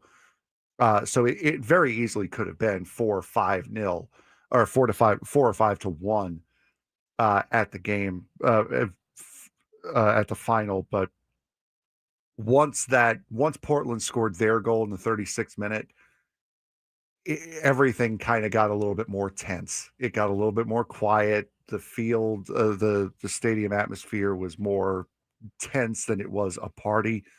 But it was an unbelievable watch last night. Everybody there was hanging on every single moment, and the Ultras again came off incredibly well on television. Heard every chant that they were doing the entire time. And to fill Snapdragon Stadium to capacity, unbelievable to see. And that should be a motivating factor for San Diego State football as well. You saw what that building looks like packed. You saw what it looked like with a raucous crowd, and it was wild. How much were the tickets to those games? I do not know. I feel like they're cheaper than the ones that San Diego State charges for right now. Surprise me, honestly. Let me go on to make it easier to get in there. But yeah, maybe look at the next one. I guess it'd be an if necessary game. Yeah. So San Diego leads the series 1-0. They will be in Portland on Saturday, on November 1st. There'll be a 6:30 start. Is that Pacific time? Yes. I think so. A 6:30 start. If San Diego FC wins that, they'll be moving on to the conference semifinals and awaiting Minnesota and Seattle. Minnesota and Seattle haven't started yet their series. They start tonight at 6. Dallas and Vancouver already happened. Vancouver won in their first game over Dallas. They will be in Dallas on November 1st, also on Saturday at 6:30. And then again, the games like Minnesota and Seattle haven't played yet. LAFC and Austin aren't starting their series until October 29th. They don't start their series until Wednesday, which is interesting. I find it interesting. Like they let me ask you this, Frank. I mean, it's obviously you want Chucky Lozano in the lineup as much as you can, but they've beaten Portland now twice without him. I mean, they don't necessarily need him on Saturday, it seems like. It speaks a lot to their style of play. It's the system, it's not necessarily the players. The players have been fantastic, but it's the system that San Diego State, that San Diego FC has implemented this season. It's like plug and play. There's very little to no noticeable difference when you take somebody out and plug somebody in. Pellegrino has been incredible in his role, filling in for Lozano over these last couple of days. Every time I see Corey Baird play, he is so creative. He's all over the field, and that is something that out of the striker position, of course, you want a goal scorer out of the striker position. But when you have two wingers like Lozano and Dreyer, to be able to find creative ways to feed them, to get them into positions, that is something that Milan Ilosky couldn't even do for them. For everything that Ilosky was able to do as a goal scorer, Baird has been able to do as a playmaker. He is all over finding ways to get the ball in front of the net to where only his teammates can get a play on it. And sometimes it goes in, sometimes it doesn't. But Baird has completely changed that offense as far as it was after Ilosky came out. Looking at tickets, by the way, if you want mid-pitch, upper tank, that is it's looking like $81 right now. That's in the upper deck. In the upper tank, right at mid-pitch. That's on the hard camera side. On the TV side, the side that's going to be showing TV, it's going to be shown on TV is $103, but we're seeing tickets as low as like $55, $60. Which is around the same price as San Diego State tickets. Yeah, but again, that's the get-in price, and that's against like Wyoming. So, I mean, San Diego State's tickets should be a little bit more expensive than San Diego State's, and they're not. Especially for a playoff game. Oh, yeah, exactly. And again, this is also an if necessary game as well. That's true. So it's not set in stone that these are going to be used. Correct. All right. So in the Western Conference, San Diego has the 1-0 lead on Portland. They will resume on November 1st. Minnesota and Seattle is tonight at 6 o'clock. LAFC and Austin start on Wednesday at 7:30. And then Vancouver has a 1-0 lead on Dallas in that particular series. Again, it's a best of 3. So one more win and no aggregate. No, it is straight up best of 3. Straight up best of 3. So if San Diego FC wins on Saturday, they advance. They lose, then they got to come back here and win one more time against Portland, and they would advance to the conference semifinals. They obviously have the leg up here in this particular series, and they'll wait Minnesota and Seattle. We'll know a little bit more about that series after Wednesday. That's in the Western Conference. In the Eastern Conference, Chicago beat Orlando in the wild card. Philadelphia then beat Chicago and leads 1-0. And they will resume action on November 1st at 2:30. Charlotte and New York City. Before you go on, it's important to note how that game ended for Chicago and Philadelphia. There are no ties, so you must win. And if it's, I believe if it's tied after 90, then you're going to penalty kicks. So there will be a winner. There must be a winner out of these games. There are no ties now. No more ties. Yeah, so that's how that Philadelphia game ended. Also, speaking of Milan Orlowski, he scored the second goal for Philadelphia. We miss Milan. Yes, we do. And his breakfast burritos that he introduced to. Yes. Introduced to his parent club. We'll talk more about this when we come back. San Diego FC, the impact it has had on San Diego and the San Diego sports world. Obviously a big win for them, but I think it just continues to show how much of a sports city we have now started to become here in San Diego and want more of this. Absolutely. We finish up this Braden Surprenant show, San Diego's #1 sports station, 97 through the Fan.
This hour on 97 to the fans, brought to you by Toyota of Poway, voted San Diego's #1 Toyota dealer by USA Today with APRs as low as 0% and tons of new Toyotas on the ground. No tricks, only treats during the Trucktober sales event happening only now at Toyota of Poway or online at toyotapoway.com in the heart of San Diego.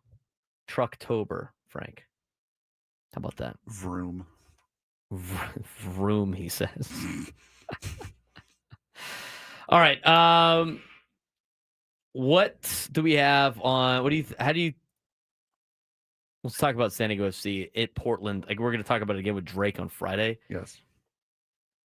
Key to after winning game 1, going out there and taking game 2 on the road. I mean, they've done it. They've done it recently now against Portland. Just keep doing what you're doing. I mean, three matches against Portland.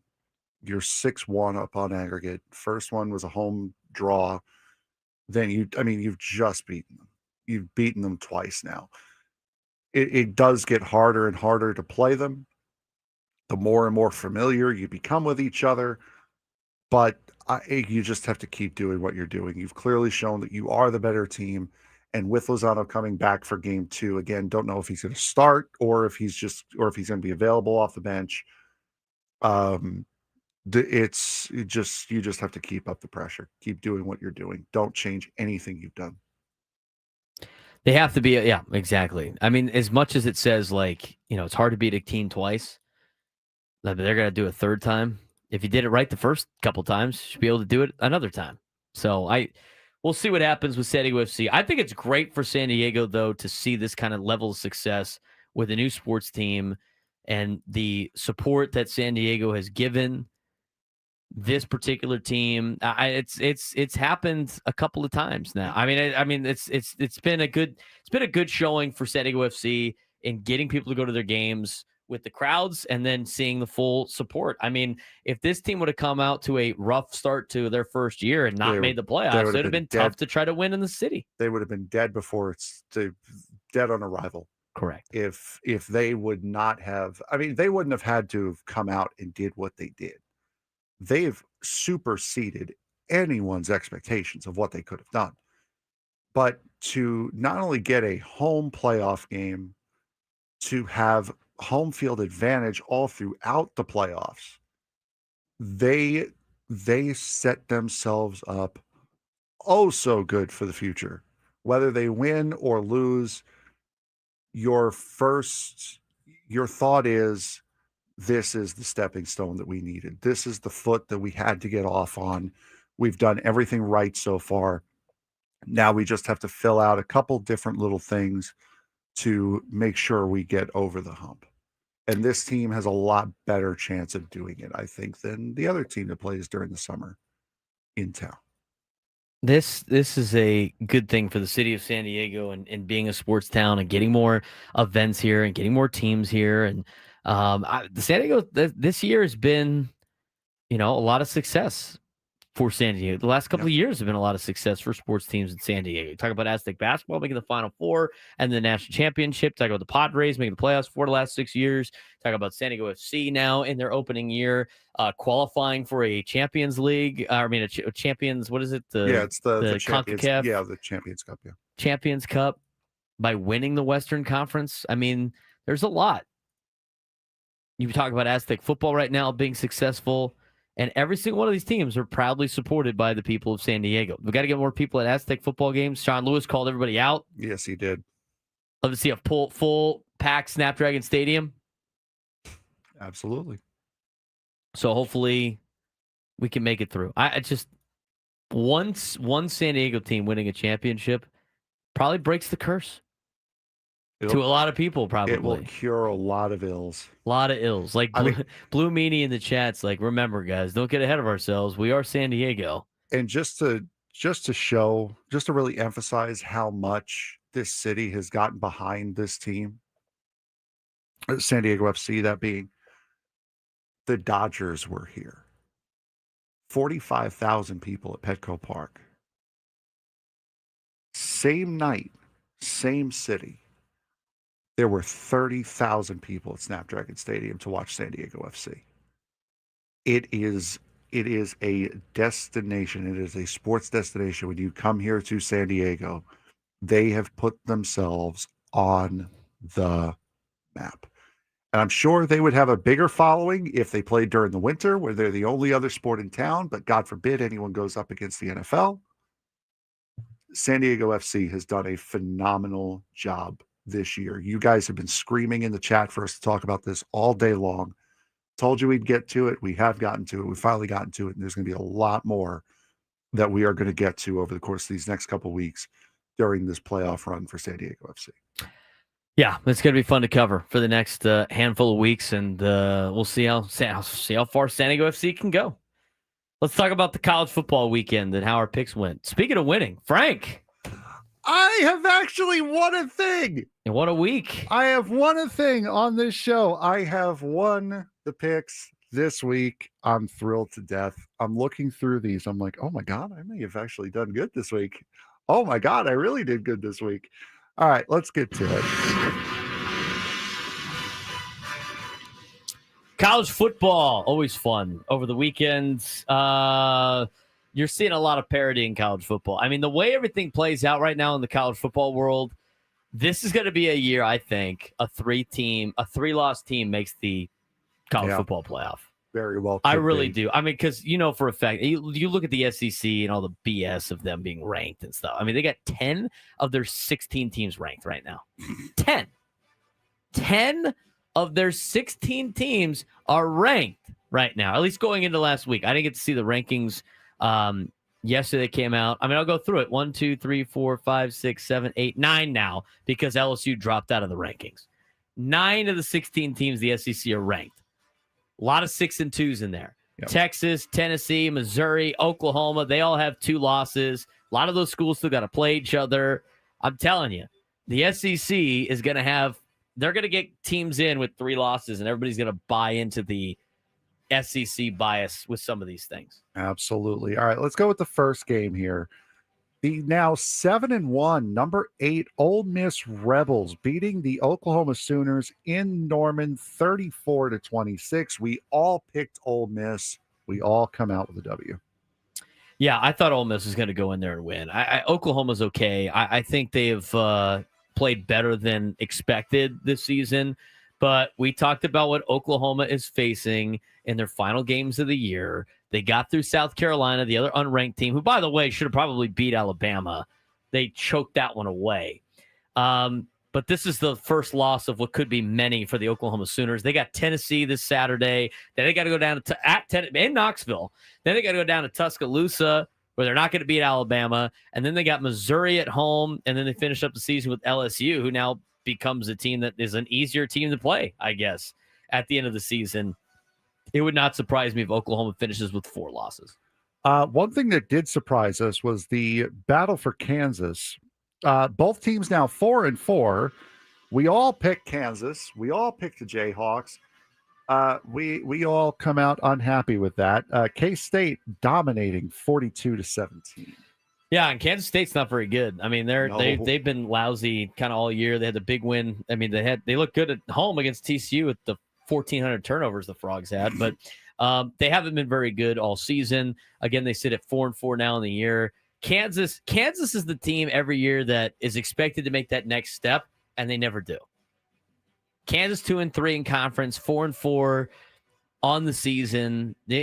Just hanging around, I guess. But they can't win a big game, and they can't win the Sunflower Showdown. Kansas State rules. It's a basketball school. It's always been a basketball school. The 7-1 now Memphis Tigers beating the number 18 USF Bulls. This drops USF out of the top 25. Braden, you and I both picked Memphis. Skylar picked USF. She gets the loss. Yeah, I picked Memphis because I thought, well, San Diego State needed it. That was kind of why I picked Memphis. But the Memphis Tigers, they're a tough team to play at the Liberty Bowl. Yeah. And they've done pretty well. I mean, they got the one loss. They had that comeback win against Arkansas. They got their head coach fired, sort of a lot of the firings. But, we'll see if Memphis has what it takes to be in the conference championship in the AAC. That's the conference you got to pay attention to if you're an Aztec fan. Hoping Memphis takes another L and San Diego State's got another chance to potentially sneak into the college football playoff. For Boise State, I mean, the Mountain West Conference trying to get the group of 5 spot in there, but not surprised that the Memphis win. A little disappointed in USF. USF off to a great start to the year. Now finds their way probably out of the American Championship game, but we'll see how that plays out. Speaking of the San Diego State Aztecs, we went over this earlier. Aztecs beating Fresno State 23-0. We all picked San Diego State, and we all get a W. What was the spread in that? They were favored by a touchdown or something? I think it was like 7.5. It might have been, yeah. I thought it was closer, but yeah, that sounds right. Yeah, that was an ass kicking. Yes, it San Diego was. State's good. We kept telling everybody. We told them to take the over and wins this year at 4.5. Boy, 8 wins incoming. Probably more now. Boy, oh boy, did you see the finish of this game between Mizzou and Vanderbilt? Vandy comes away with a 17-10 win, but they were inches away from going to overtime. Skylar and I both picked Vanderbilt. You took Mizzou. You get the loss on this one, but my God, what a finish. Yeah, I didn't see the finish of that. That was probably during the time I was doing volleyball. It was a Hail Mary by Mizzou. Kid makes the catch just an inch. Like literally, he had the back of his heels an inch in front of the goal line. And a guy coming over his back, he fell forward and no touchdown. He made the catch and came up literally an inch short. Yeah, I watched Vanderbilt play. Does anybody think Vanderbilt's a top 10 team in the country? Are they a top 10 team in the country? I mean, if they were in the SEC, they'd be a top 10 team in the country. They'd probably be 17. Well, but they're a top 10 team in the country, I guess. They must have a really good defense because a lot of their games they're winning right now are super close. They're number 9 in the latest rankings. I mean, at 7-1. What does BYU have to do to get any type of respect? I know they're one spot behind Vanderbilt, but BYU is undefeated this year. But you look at Cincinnati, I think Cincinnati's okay. I wouldn't consider them a top 10 team in the country either. But they have wins over ranked teams that are no longer ranked. To me, Vanderbilt's probably around the 17 or 18 in the rankings. I think 9 is ridiculous. 9 is ridiculous. We've got about a minute left and still half of these games to get to. BYU beating Iowa State 41-27. Both Skylar and I picked BYU. You take the loss. Yeah, I picked Iowa State. I needed Iowa State to win. Personal things. BYU is really good. BYU is not getting respect in this. The Illinois Fighting Illini officially stink for a top 10 team earlier this year. They've lost to the Washington Huskies 42-25. You took the win. You were the only one to take the Huskies. Skylar and I both took Illinois. Illinois was only ranked going into last week because they were ranked to start the season and they beat SC. That's it. There's no reason for Illinois to be a ranked football team. They're not a good football team. The Big Ten in general is top heavy. 3 teams are good. Everybody else is mediocre at best. Not a great football conference. Speaking of the Big Ten, the Iowa Hawkeyes laid a whooping on the Minnesota Golden Gophers. Iowa winning 41-3. I took Iowa. You two took the Golden Gophers. You both are Golden Gophers. Well, I didn't think Iowa would score that many points. We didn't take the spread. The spread was too high. They were like, there's no way they cover that many points. You actually took the high spread for once. I thought you never do that. I know, and it paid off. Yeah. I also won the LSU game. After that, you two both lost that, and then you won the Houston-Arizona State game. Both Skylar and I took Arizona State. I went 7-3. Trust me with the Big 12 games. That'll do it for the show. He's Frank Marchese. I'm Braden Surprenant. We'll talk to you guys tomorrow as we have David Velasquez joining us from Aztec Basketball. Talk to you then.